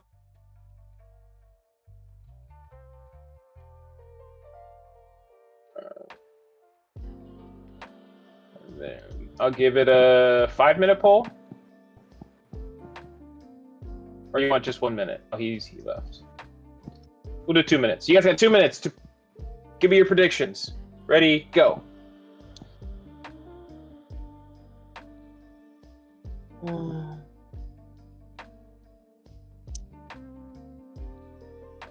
Interesting. Can Vixie roll so it's naturally party? Wow.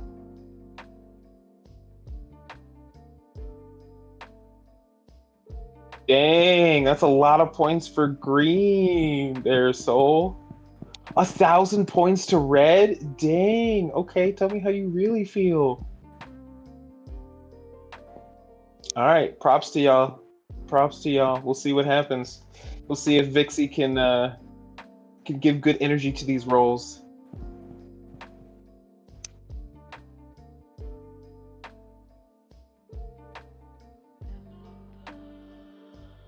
Now, are you asking Vixie to roll the competition, the head-to-head competition between the three, or do you want her to roll to decide what the lightsaber is going to be?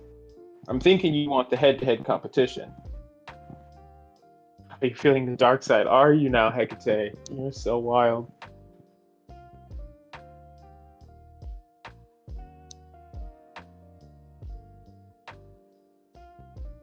Sounds like they're hashing it out.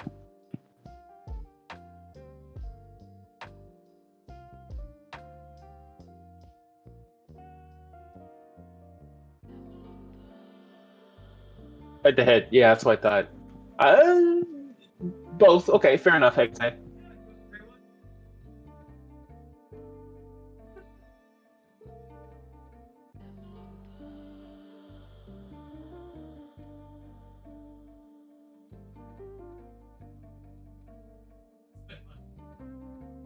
Alright.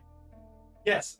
The Grand Inquisitor is going to come and roll the dice for us. Beautiful. Right, is the prediction available? Is the prediction out? Has it been? It's completed. We'll have to find out what the actual outcome is when the dice get rolled. Okay, let me go see if the Inquisitor is here. Alrighty.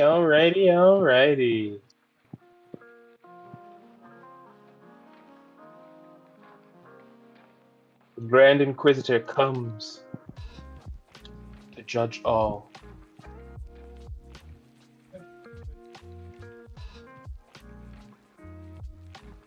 This feels so intense. It is. It is, man. I mean, you guys all play D&D. You know what happens when everything comes down to just one roll. Everyone stops waiting with bated breath. What's going to happen? Will it be? Not me. I don't know. Oh, beautiful. Nice ASMR. Taste, Coming through. taste. Oh, I heard a little bit. Okay. We going big rolls or low rolls? It's the highest roll. The highest roll becomes the higher person. They're fighting for their set. Each one of these D20s are fighting for their set. Oh! Gray is 19. Blue's 14 and red is 3. Green wins! The Grand Inquisitor has spoken! Yay! Wild. There you go. There's your neutral party. They have spoken. Hecate says hi. Hecate, they wanted red, but oh well. Hey. Soul's very happy. That's the one that Soul wanted. That one's what Soul wanted. Soul basically always gets what Soul wants. Hey, you saved my dice. All right, so it's official. These ones are mine. I'm taking the Galaxy dice because knowing we'll have to go after we roll. We'll go over our builds for everybody after we roll. Because well, I don't know. Should we keep prolonging this or should we finally get to the rolls? What do you think?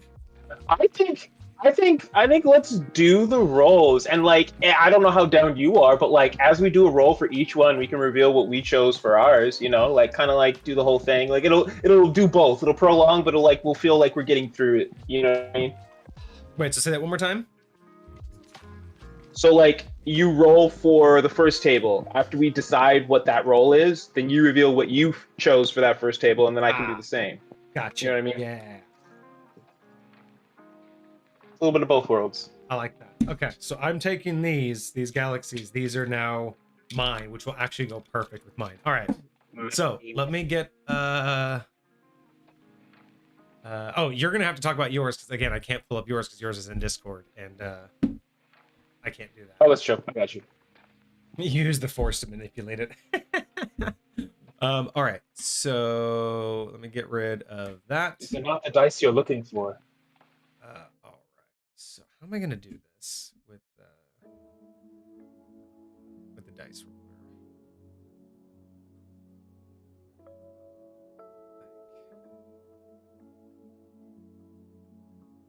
Is it better over there?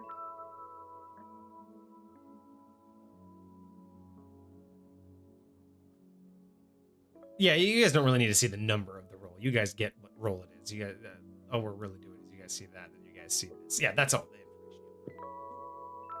That's fine. All right, cool. All right. Hang on one second. Let's see.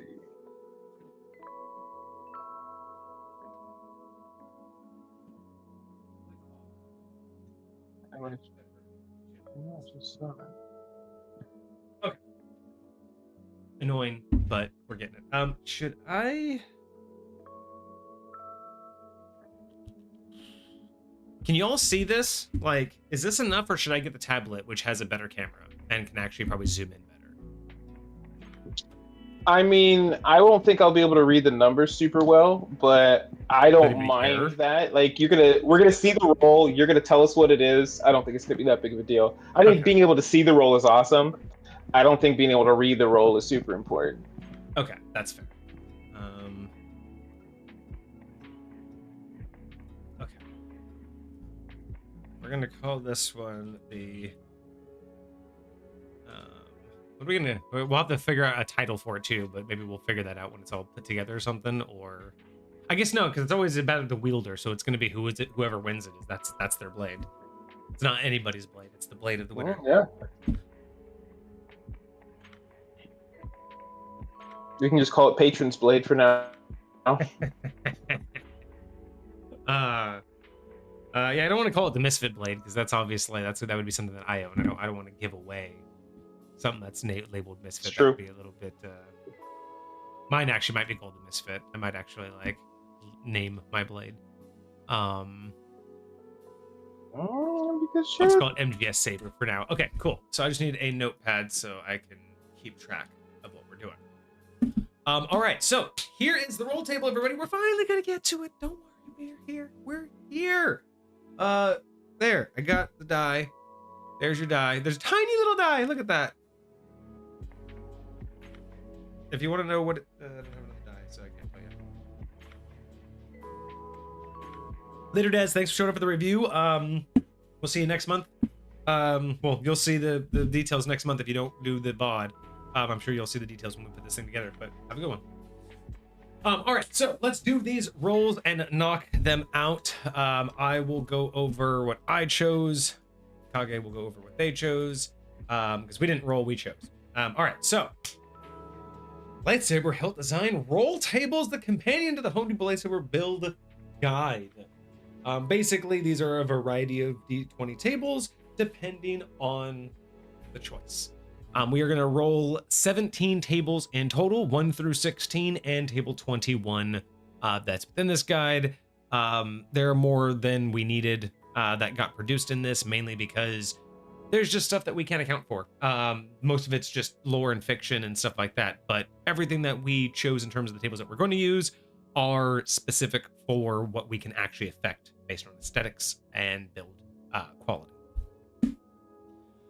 So, starting with table 1, this is the alignment. Oh, it's actually a D8, so this is great because we're going to be able to use all of the dice. I'm going to grab all of the dice, and the entire set's going to get used, not just the D20. That's brilliant. All right, so we need a D8. So this is going to be our little pink and black D8. And this is the alignment, light, dark, or somewhere in between. So as you can see here, from roll 1, we have Jedi Knight.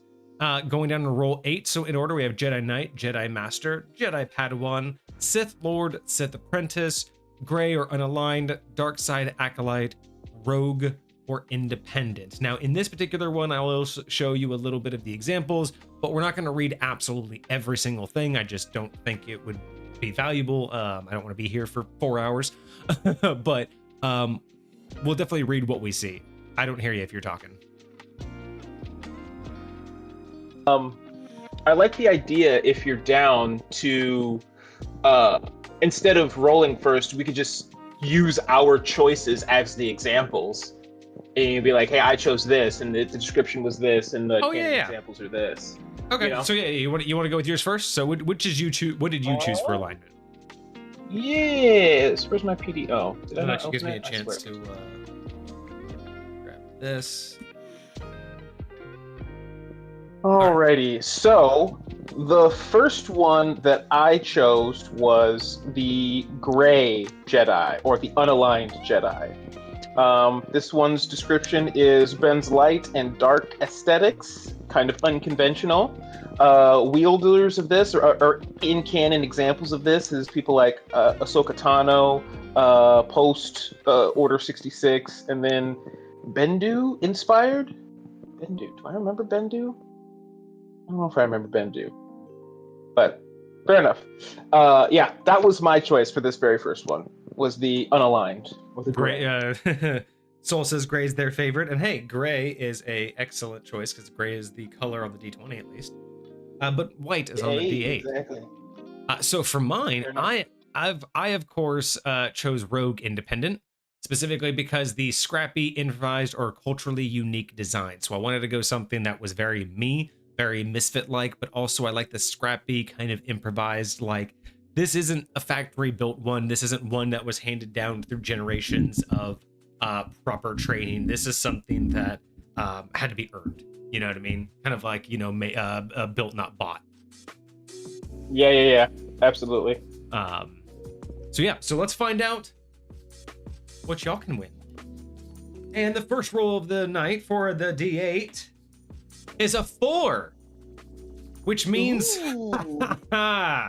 we are gonna get the alignment of Sith Lord. Now, this is a great time to talk a little bit about what that is gonna mean in terms of what we're gonna do. So obviously this one is saying, so this one is aggressive, intimidating design with angular features. So think Darth Vader, Darth Sidious, Darth Tyrannus. So in the build, that means that unless it's going to be less elegant and it's going to be that more jagged, more rigid, this is going to look intimidating. So that's definitely a key feature. What we're going to take away, we're going to take a look at some of these examples like Darth Sidious and Darth Tyrannus, because I think we all know what Vader's is.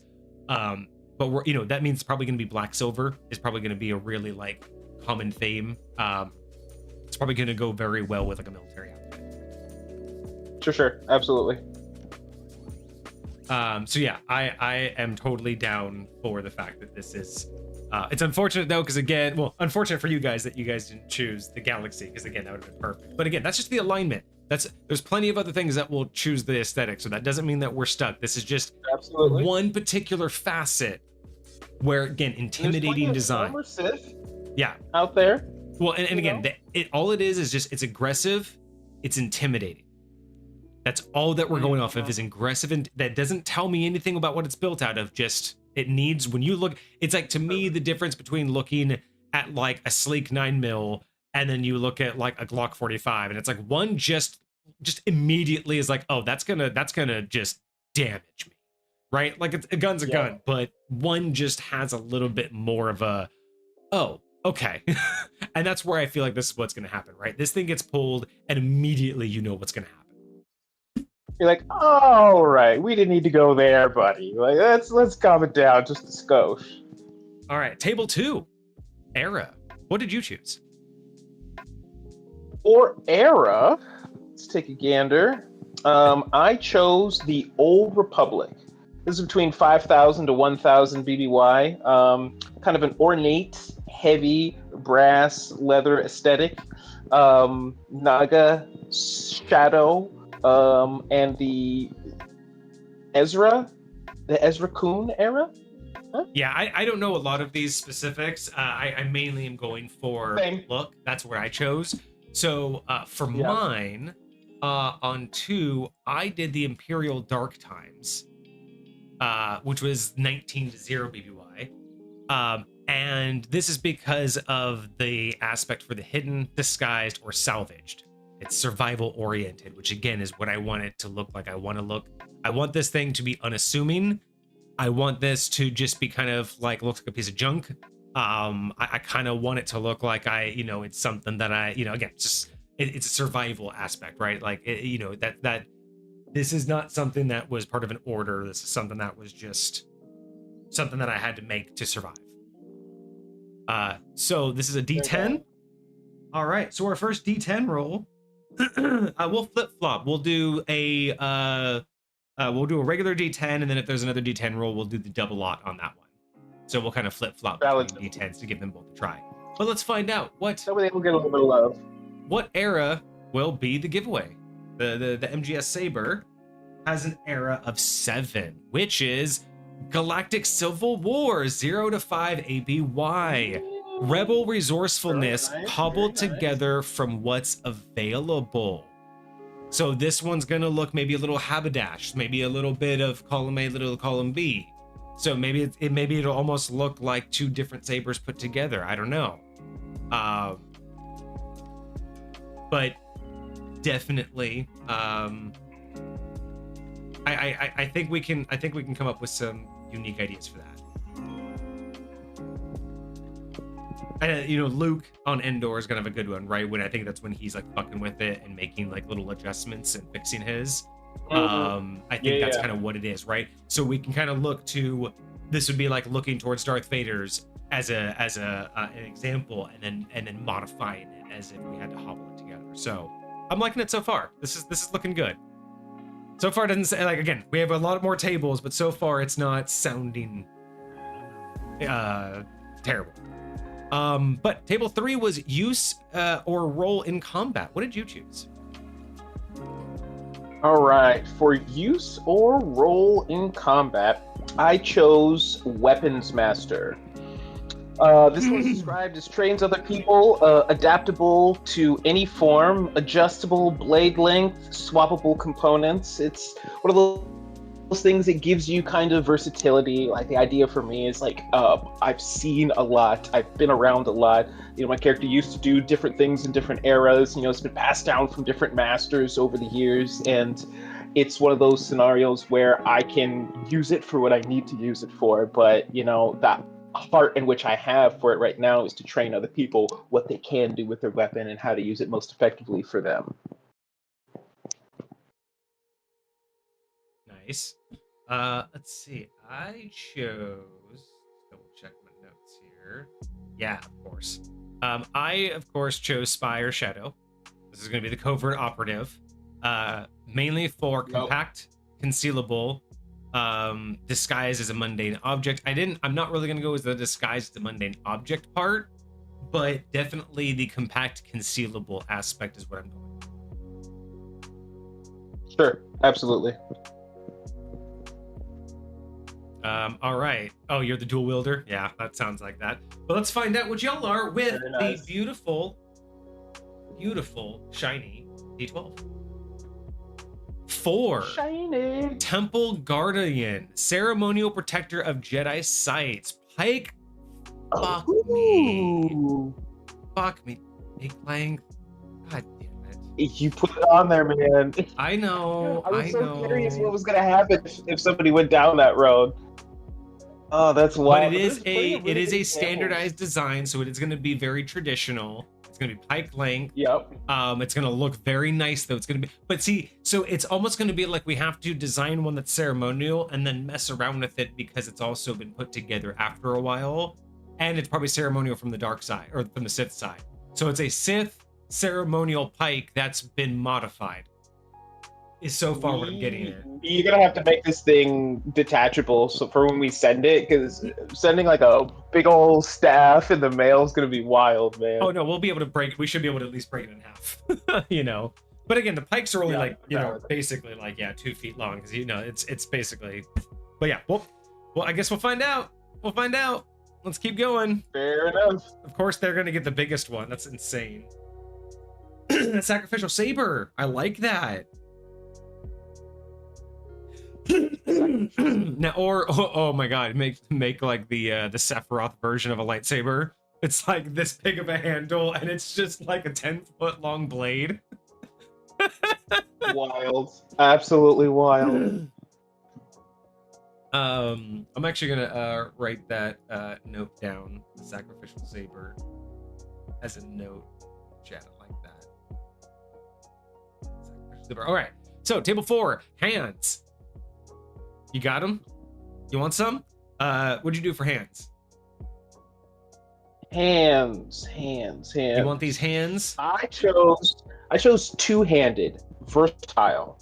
So the idea behind this one is it's usable one-handed or two-handed, very similar to Anakin or Luke's or Mace Windu's style, because a lot of the times you'll see them like post up like, hey, I'm getting ready to roll. Or you got a lot of the dual wielders who are only doing like one-handed grips, so their grips are a lot shorter. But yeah, being able to do a little bit of both, having it light and short enough to be able to swing and move, I definitely think that's going to be a huge advantage for the style of combat that I would probably be participating in. It's exactly what I did too. I went, well, I kind of went with a little bit of a variance. Technically mine's one-handed, but we'll get to that in a little bit. It's one-handed with a twist. No pun intended, pun intended. All right, this is a D6. This is the beautiful blue. Look at that. It's such a gorgeous blue with silver silver numbers. I love these guys. All right. Boom. 4. Two-handed versatile. All right, so it looks like we're all getting nice the same. And I like that one, how this one has like a range. So like some of them, like you can roll one of two choices and still go. Yeah, so far this is looking like I'm liking this. I mean, the thing is it is funny that you have the long and great saber for the pike. So this is going to be, again, this is going to be like a ceremonial saber. The sacrificial saber I really think is the way to go, because it's meant for a temple guardian, but not quite a pike length, right? Like the handle isn't going to be a pike. but it is going to be very ceremonial. So is that from the pike is from the Temple Guardian, right? Yeah, it's technically quote unquote pike length. So it'll probably end up it'll probably end up being somewhere around the 35 to 40. It's probably gonna be, you know, somewhere closer to 40. Because we want to get that extra like ceremonial S. So it's still gonna be like a two-headed saber, but instead of having like 2 inches in between each fist, you'll probably have like 4 in between each fist. Sure. But the pike is more like 6 or 7 in between each fist. So I definitely think that we'll make it work. Because I don't know, it is kind of funny that one kind of overwrote the other, but I still want to see if we can make it work, like somehow. I know, or should we let chat figure it out? Chat, what do you think? Do you think that because it's the Temple Guardian combat roll? Because again, combat roll was Temple Guardian, and it typically means pike length, but that's not necessarily the same thing as being exactly a pike. What I mean. It's like when we look at what we're searching for is like the use in the combat roll. Like I can totally be a Temple Guardian without a pike length thing. I would say generally they're pike length, which is why they give these examples, but none of the other ones give something specific. I mean, they talk about curved hilts in Duelists, but that's not necessarily required for them. You know what we can do is we can make it a standard handle length where you grip at, but then maybe we could make the pommel a little bit more ornate and longer. So it's pike length, but not pike use. So it's, you know, more so it has like a pommel that's like 4 inches long and a little bit more ornate. So you still only use it like a two-handed weapon. You don't have the distance between your fists like a pike. But if you looked at it from a distance, it would look pike length. So more ceremonial, more like a great sword or long sword without the actual extra handle. Yeah. But yeah, I'd be very interested to see what that looks like. But yeah, for sure. Yeah, I have no idea. I'm excited to see if we can even pull this off, but we'll find out. I hope these just don't look jank. We got this. All right, table 5. Sides/blade configuration. What did you get? All right, for this one, I actually went with a couple. So I went with the curved/angled blade.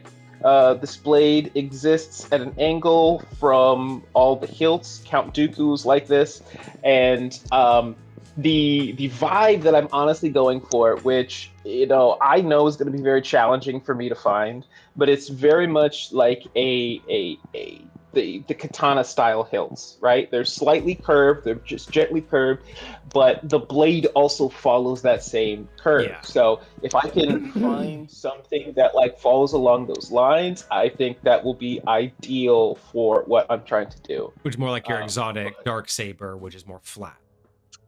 Yeah, exactly. And so that was the next thing that I chose, which was exotic. And you have different things, like there was one character who had the light whip, where it wasn't like a solid blade, but it was just a whip that they could spin around in a bunch of different ways, which is crazy. Yeah. You have the pike, different options, but they also have like the flat blade. So something that has like a very unique aspect to it, and it's different than all the other ones. Dark blade, the flat blade is what I'm actually going for mine. So I think it'll have to do a lot with the emitter shape as it comes out, so it'll actually look that way when you're actually seeing it. Nice. I went with the single blade, single classic. Again, mine has a very distinctive use, so it's not meant to be flashy. I felt that was appropriate. Again, if it's salvage and put together, I don't really think it should be super complicated. With all of this, other stuff like, kyber crystals are hard to come by. It's very true. So let's roll that D10. This will be the double lot. I think this is a great time to do a double lot for the blade.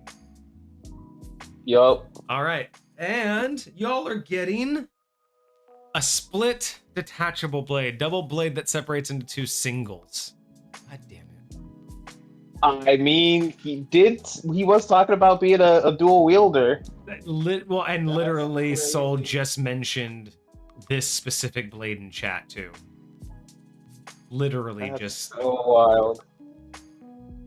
That was table 5 you just did? Yeah, and Soul had just mentioned this blade and the specific person who wields it right before. So your idea can work. Apparently, we're gonna have to make it work. So a split or detached blade. So either either a split blade, meaning it has two emitters, and you're basically wielding a blade that does that, or it's essentially two lightsabers that you can dual wield. Connect together. So we'll figure out how that works.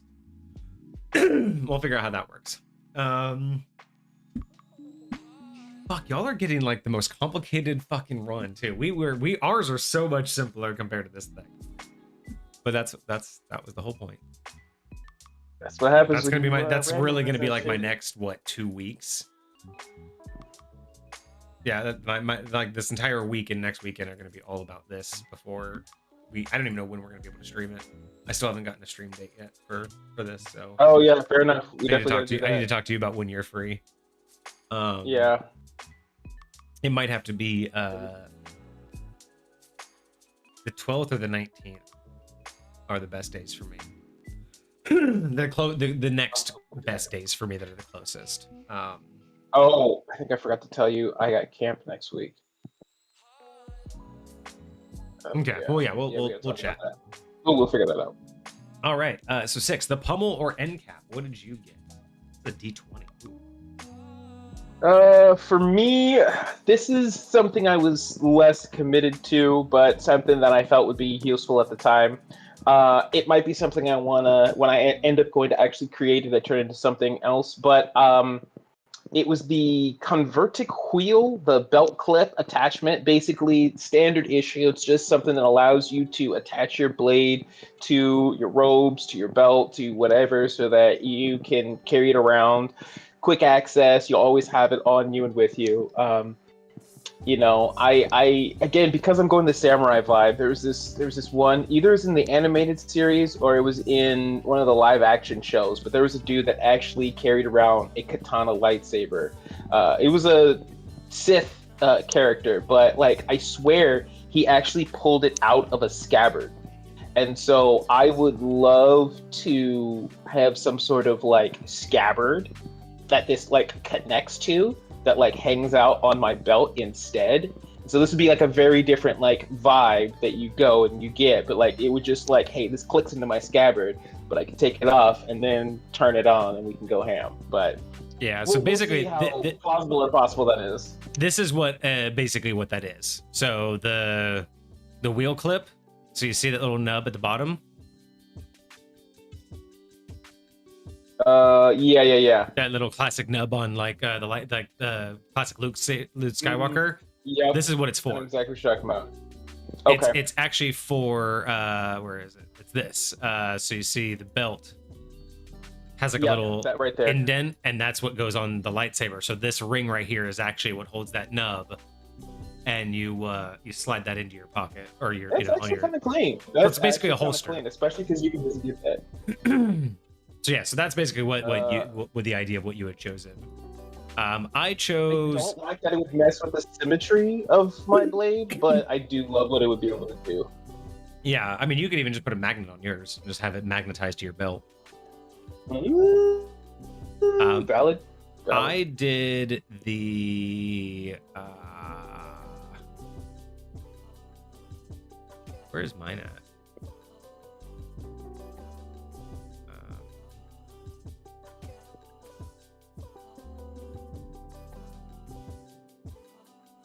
The conical pummel, with the conical point.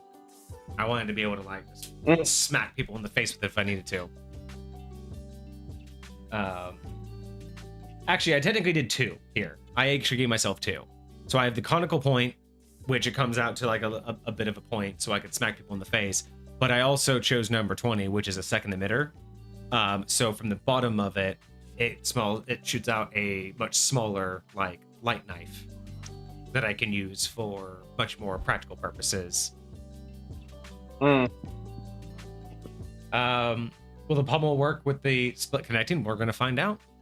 I mean, it depends on how we decide to split and connect it. Because some of the connected sabers are side by side, and then others are at the ends of each other. Remember, we're doing a split saber, not a double bladed saber. We're not doing a saber that has light on either end, we're technically having two sabers that split apart and become one.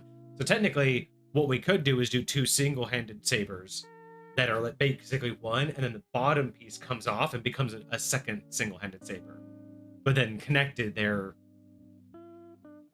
you know what I'm saying? Like, so. Possibly. I'm trying to catch the vision. It depends on how we make it look.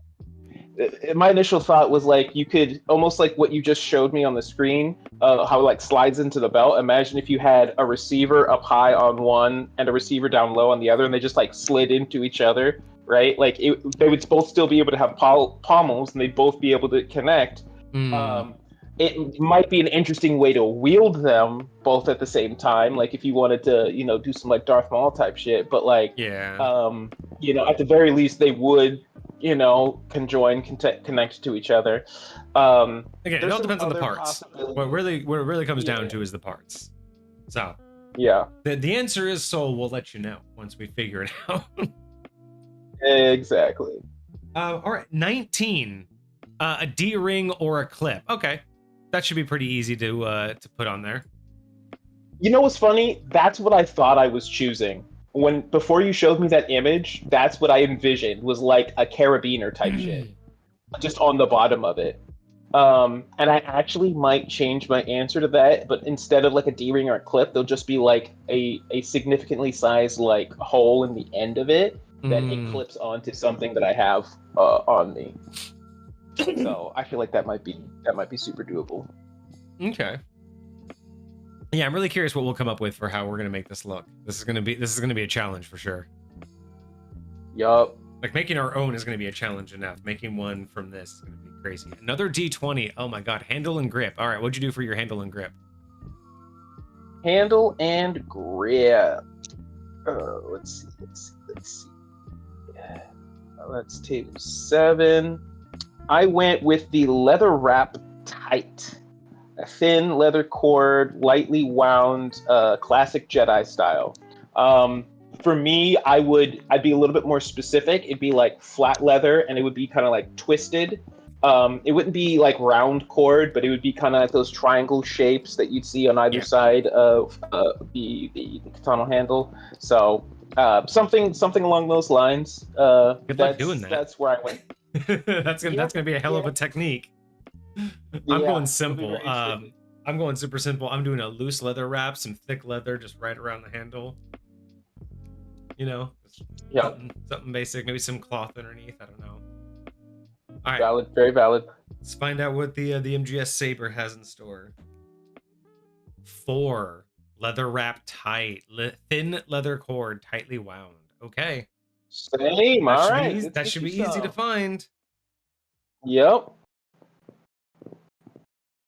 This is something great. But see, again, it's like it says classic Jedi, even though it's supposed to be a Sith alignment, but it also is supposed to be like hobbled together. So I kind of like that it all plays to itself. They like stole it off a Jedi, to be honest. I mean, just because you're Sith doesn't mean it's your blade necessarily. That is You could have true. bled it afterwards. All right, roll number 8, the hilt or body. Another D20. What did you get? Hilt or body? I think I got 2 for this one. So this was the curved hilt, the pistol grip, the Dooku katana-like vibes. So now it's interesting. Oh, because number 5 was curved blade. This one is more curved hilt. Got you. Okay. I was curious with the differentiation they were making there, but so this is the vibe that I'm hoping for. Again, both the blade and the hilt flow very well together. And I also chose ancient and a relic, which appears thousands of years old, very arcanic, something that's been around, super worn, like all this stuff, something that, has likely been around for centuries, way beyond my initial creation of it. So, and I don't know if this would be where you would put it, but I talked to you briefly about the idea of finding an actual guard or hilt for the thing, and I think this would be a good place to include that as well. Yeah, that would be good. I went with the layered shroud, so overlapping sleeves of Very complexity. nice. All right, so let's see what everybody else gets. Number 18. Ooh, Beskar very clad nice. Mandalorian iron reinforcement, nearly indestructible. I do not know how we're going to make that happen. Maybe it's going to be a paint job, but we'll find out. I don't even know what that That's looks not a bad like. idea, to be honest. Wait, which number was it again? 18. 18. What is Beskar clad? Okay, so it's like a almost like a Damascus that ends up being smooth. Interesting. Yeah, it's like when you. It's kind of what it looks like after you like fold steel. I feel like, but it's they do it something different with it to get this look to it. It's almost like you're looking at like wood, but in metal. You know what I mean? Yeah. Okay, but I mean, silver is going to be easy. What's going on, Foxer? I think silver will be easy enough For sure. to get that. So, all right, Nice. table 9. Emitter or the chute? What did you have? Ooh. This is the business end. Yeah. So this one was hooded or cowled, partial shroud over one side, directional design. And so the way I kind of have this, has that one like that. the way I kind of imagine it is, it's kind of like curved outside of the blade, but like, so you have your handle, and then like the back of it, like when I would be swinging it down at somebody, the back of it has almost like a little extra clump, or so to speak, that like if you kind of pipe it at an angle, basically. You have exactly you have more pipe on one side than the other. Yep. I went with the claw shroud. I like the idea of 3 or 4 claws, but I turned mine into a helix. So instead of it just being 4 claws like this, they're all going to be at like 45 degree angles to each other. So they're going to look like they're almost climbing up and around the blade.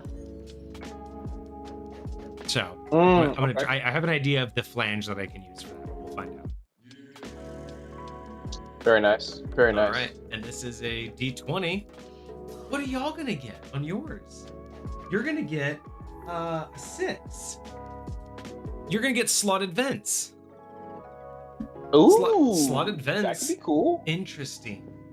I will have to figure out slotted vents, lateral vent slots for heat energy dispersal. I will have to see how that looks. I don't know if I've seen slotted vents. I think I know the emitter I want though. I think I know the exact plumbing piece that'll look good. It's like this like a cone that comes down and then in. It's like a cylinder, but it like kind of comes down and then back in, and then it has slots all in it, almost like a reverse, like a reverse drain plug. So yeah, I think that'll look perfect. Yeah. Okay. Perfect. What number was that? Why can't I find slotted I hope so. So don't give your hopes up too much. We're on roll 10 now. Activation switch. No, the one that we just did. You said slotted vents, but what number was that we rolled? 6. 6. You rolled a 6. Oh, All right. I'm tripping. I just couldn't see it. Activation switch. That's how you turn it on. What did you do?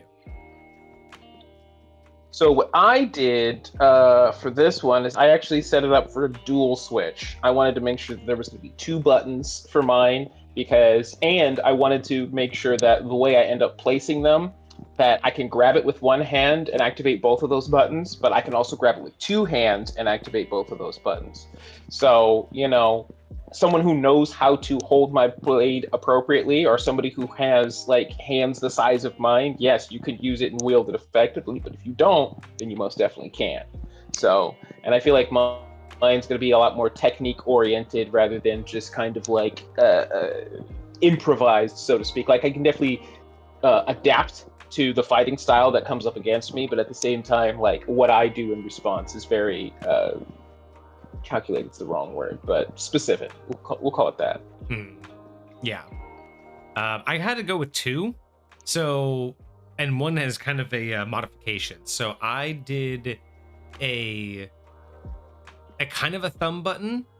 It's protruding, but it's also a twist knob. So what I think it's gonna be is it's gonna be like a small knob on the out, but it's gonna have to be twisted like a quarter turn. So my idea for the reason for that is, in my headcanon, if I were to grab this in the dark, or no matter how I grab it, either that switch is going to be somewhere my thumb can, it's either going to be to the left of my thumb and I can go up, down to turn it on and off. It's going to be right in front of my thumb where I can go up, down, turn it on and off, or it's going to be the right of my thumb. And if it's not, it's going to be right where my index finger can do it on and off. So right underneath the hilt. Right. So when I grab it, somewhere underneath the hilt, one of my two fingers should be able to feel where it is and flip it even in the dark. So my idea is even in the middle of the dark, and because it's mine, most people wouldn't think to find that piece and turn it because it's kind of mine. It's like that little salvage. So this one's kind of not really a hidden mechanic, but it's purely designed for tactile use in the middle. Like just no matter what I grab it, I feel I flick. But I have to do two of them because I do have the second emitter on the bottom. So what I want is at the bottom, I want the base to basically a kind of like a twist grip or a pummel twist. I want the pummel to be able to twist, and that would activate the dagger portion. So again, if I turned it upside down and just flicked it with my fingers, or if I'm in combat and I could flick it with my hand and then a small blade would pop out the bottom. So that's what I'm doing. Okay, right on. Let's find out what they're getting. Activation switch is a 3. Ooh, sliding switch should be fun. A slider? That's not gonna be too crazy. We can. No, there's been a couple ones I've seen that make it seem relatively easy. So yeah, you're just gonna get a pretty easy flick on, flick off. It makes sense for ceremonial.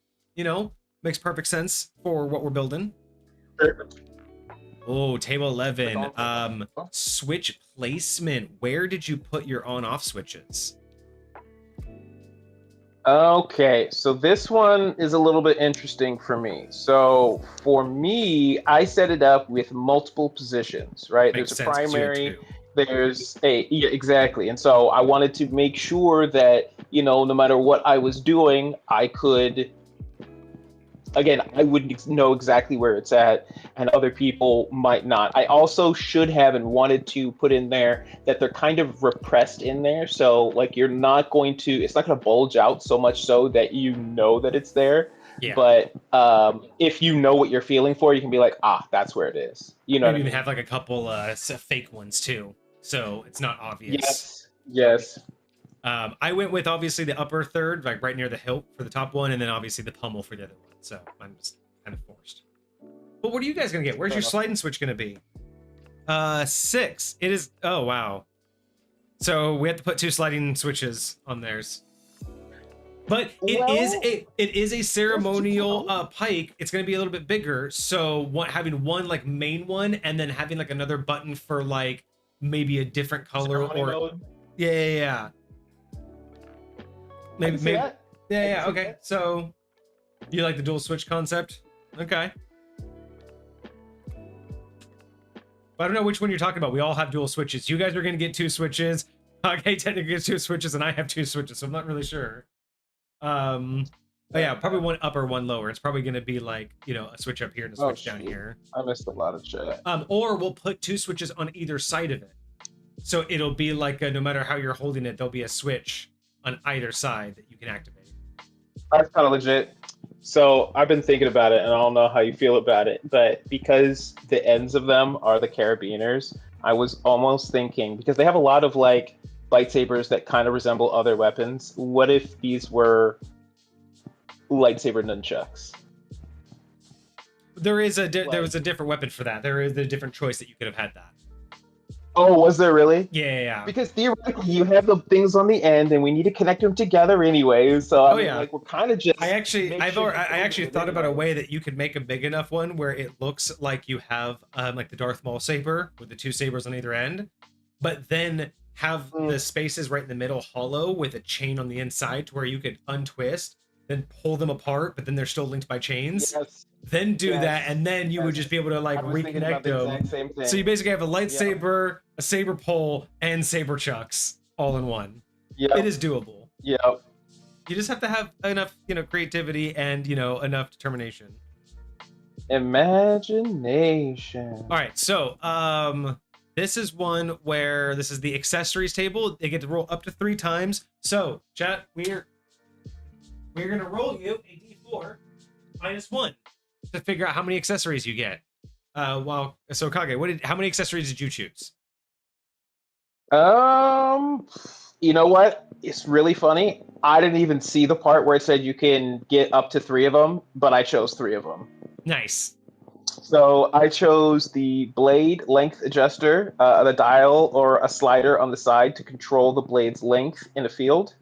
A dampening shroud, acoustic dampener, reducing the blade's hum for stealth operations, and the vibro texture panels that vibrate to signal force warnings, basically keeping me aware of other like force users nearby if they're like within a certain range. Some of these are a little not aesthetics. Like some of these don't actually work for making it look like that.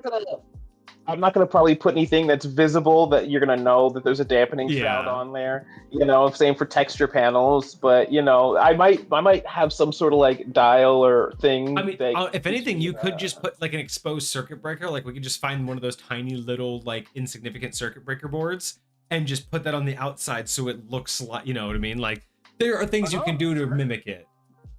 I think waterproofing would be useful. All right, so here's what we're gonna do. We're gonna roll you guys a 1d4. -1, and that will be how many accessories you get. Minimum of 1. Sure, that sounds perfect. 1. I rolled a 1, so you guys get 1 accessory, which is good. Y'all are getting a fucking crazy ass thing anyway. So D20 roll. Boom. 8. You get kill marks or oh, I can make kill marks and tallies. I think I have a Dremel kit somewhere. All right, kill marks and tallies. That's you know, especially from a Sith, that makes a lot of sense. Yes, that it makes does. a lot of sense. I really love like that. it. Especially if it's a Jedi's lightsaber that you took as a trophy for your kills. You know what I mean? Imagine it's like, hey, these are all the Jedi. Oh, if it's a if we go with the idea of it being like a sacrificial saber, from the Sith, it could be how many people you've sacrificed with it, like how many executions you've done. Oh, okay. How many Jedis you've gotten to execute. Oh, how actually cool would it be, because it's going to be 2 sabers? What if we make it to where one is how many Jedis you've executed and one's how many Sith you've executed? If we make this a ceremonial like execution blade, then the idea is it's actually you have 1 blade for Sith, 1 blade for Jedi, and you we're cooking. We're fucking cooking with this one. This is, again, I really hope people show up for this. This is fucking cool. We're cooking with this. All right. I love the kill marks. That's such a good idea. That's how the creative juices start to flow. All right. Table 13, the condition. What's your condition like? What's the condition of your handle? All right, let's see. Condition. This is table 13. Mine, kind of like was described earlier, it's literally ancient and relic. Centuries old archaeological artifact aesthetic. So, you know, it's going to be dusty, it's going to be worn, it's going to be like, you know, these people, this blade has been through a lot of life and survived a lot of life, but it's one of those things like it's durable, like it can weather the storm of centuries type deal, and that's kind of like the vibe that I want to be, is that foundation, you know what I mean? I'm doing the same. I'm doing worn character marks, scuffs, minor scratches, tells a story. After I do the leather wrapped handle, I'm probably gonna leave it outside for a day or 2 I might even get it wet and then let it like, you know, go get it wet and then go outside, get it wet, go outside. I might go into my garage, grab some grease, and then just kind of like rub a little bit like on it and just like really like let it set into a spot. I'm probably gonna throw it around on the ground a little bit, let it actually get scuffed up, make it look like it's you know, taken a couple tumbles and been used. I might even let one of the you know, like I want one of the claws at front to bend, you know, like the claws, the 4 claws that go around the emitter. Sure. I'm thinking that I might intentionally drop it and force one of them to bend. And what I would do is if I get one of them to bend and it looks like it would bend where the emitter would actually come out and actually the blade would come out, I might see if I can actually get one of my saws to cut that prong off to make it look like it actually bent, and like then the the next blade just time went I through it? activated it, it actually took Yep. off the claw. So That would be clean. that would be so clean. You fucking can totally cool. run Is that. right? Is it just and then I can even Totally burn run like that. afterwards. I can actually burn it with like a torch and blue, because you know how steel will blue when you do it if it's like a bolt. So if I cut the bolt and then blew it to where it looked like the actual lightsaber took off a chunk because it was broke, like that's mine. That's I'm looking forward to that. So let's find out what condition they're in. It's the D10. All right, this is back to the single D10 blue. Let's find out what condition. 10. What condition? Corrupted or bleeding. Cracked, unstable, dark side bro. damage, crystal in agony. How are we even going to? How are we even going to do? Bro, what happened to this what happened to this fucking sentinel, dude? Like, did he just execute too many people and he's just finally like on like he just went psycho over it? I imagine there's going to be a portion of at least one of them where there's literally like a hole in the side. We can like use like a screwdriver or something, just like pierce a hole through this thing. You actually might have had it. Though. I'm wondering if we could make this to where it's like it used to be a pike, but it's all busted and broken, and so at the breaking point, it's now latched with those D-rings, and then it clips together. So it's not like it's no longer a pike. It's just a double. So it's a double-handled saber that has two blades, but doesn't ever come apart anymore. So we could literally look like it was a pike that broke, and now they just forged the handle back together, and now it has two emitters. But it still does, you know what I mean? Like, oh yeah. Yes, you are going to get a complete a complete list of everything in Discord. I'm having it all right here in front of me, so I will post this once we're done. Don't you worry, so. All right, tech level, table 14. What is your tech level? How sophisticated is this construction? All right, so mine is refined. It's got master level craftsmanship. Now, I know this talks about having, precision milled aircraft aluminum. My thought for this was less of what it looks like on the outside and more of like how it was crafted, why it's been able to last so long. Oh, yeah. Like the outside shell. Yours is more lore than aesthetic. Shell.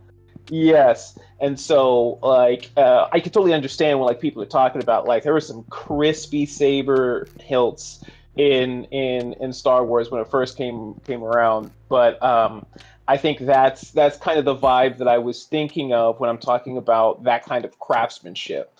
Yeah. And that's the thing is like I went more practical, knowing what I could find and build. You went more what feels right for the lore, and I love it. Like again. Doesn't matter, right? We're gonna get what we want at the end of the day, but I love that we both took that different approach. D8? D8 with the pink one. All right, what tech? Oh yeah, I went with what did I go with? My tech level was traditional. So proven Old Republic tech, reliable, steel pipe, leather, brass fittings. Again, I looked at this and was like, well, that's what I'm gonna go get at Home Depot. So that's what mine's gonna look like. But I do want like, that traditional, like kind of a traditional look, which kind of goes with the aesthetic that I'm looking for. But what are they going to get? A 7? Oh, they're going to get exotic. Well, that just makes it easier for us to hobble together basically anything. And it doesn't matter what it looks like because it's exotic. It doesn't matter what it looks like. Valid. Very valid. If it doesn't look like what you expected, well, guess what? It's exotic. It's not terribly built. It's exotic. Thank you very much. It's exotic. That's what I'm going to say from now on.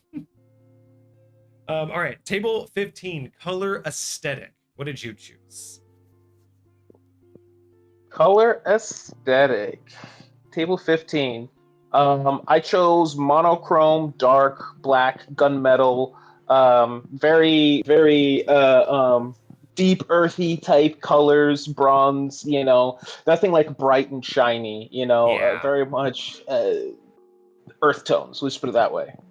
Yeah, I went multi-metallic again because parts I thought I'd be able to buy. That fits Valid. the Vesker part. Vesker, therefore exotic to off-worlders. Perfect, yeah. See, dice tell the story. Like we always say, the dice tell the story. There you go. They All do right. tell a great story. Let's see this one's crazy. this color aesthetic better be like monochrome dark. Let me just like get this entire. to be I want to brain make this color. entire thing out of like gas pipe, to where it's all blacked out and just heavy as shit. Right.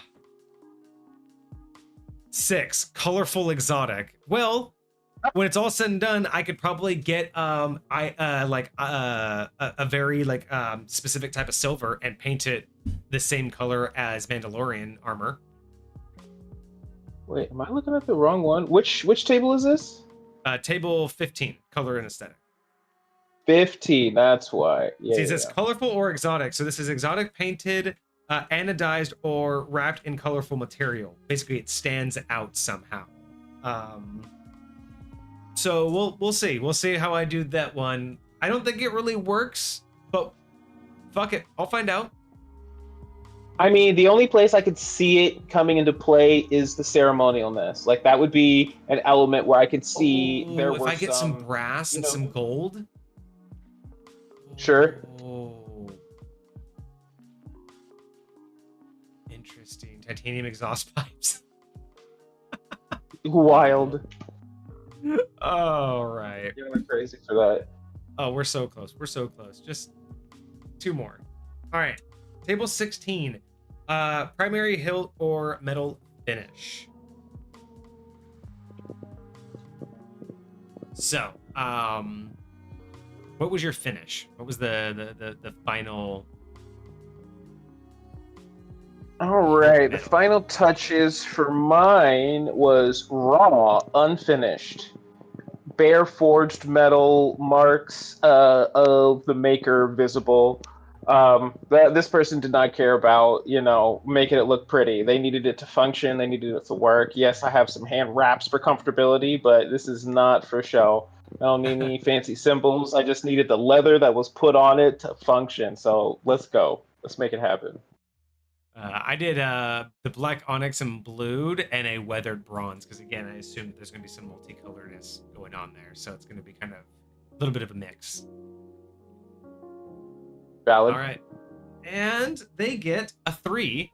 So they're going to get dark, non-reflective, tactical. Okay. So again, that with the color, that's going to be some interesting matte colors that we might be able to paint on it. Yeah. Okay. That's so wild. I'm digging this. Oh, you know what? Black and red. I think black and red would be fine for. Remember, because there was those certain sentinels that had the red armor. Actually, yeah. So maybe this could be one of their ceremonial batons. I like this. Yeah. Actually, yeah. That's super valid. Okay, I like that. Perfect. And then the final table is table 21. Now, this one's going to kind of have already been decided for us, but we're still going to roll it because I'm going to use this. This is the hilt length or class, but I'm going to more or less use this for grip area, less than overall length, because we already know from the hilt body. No.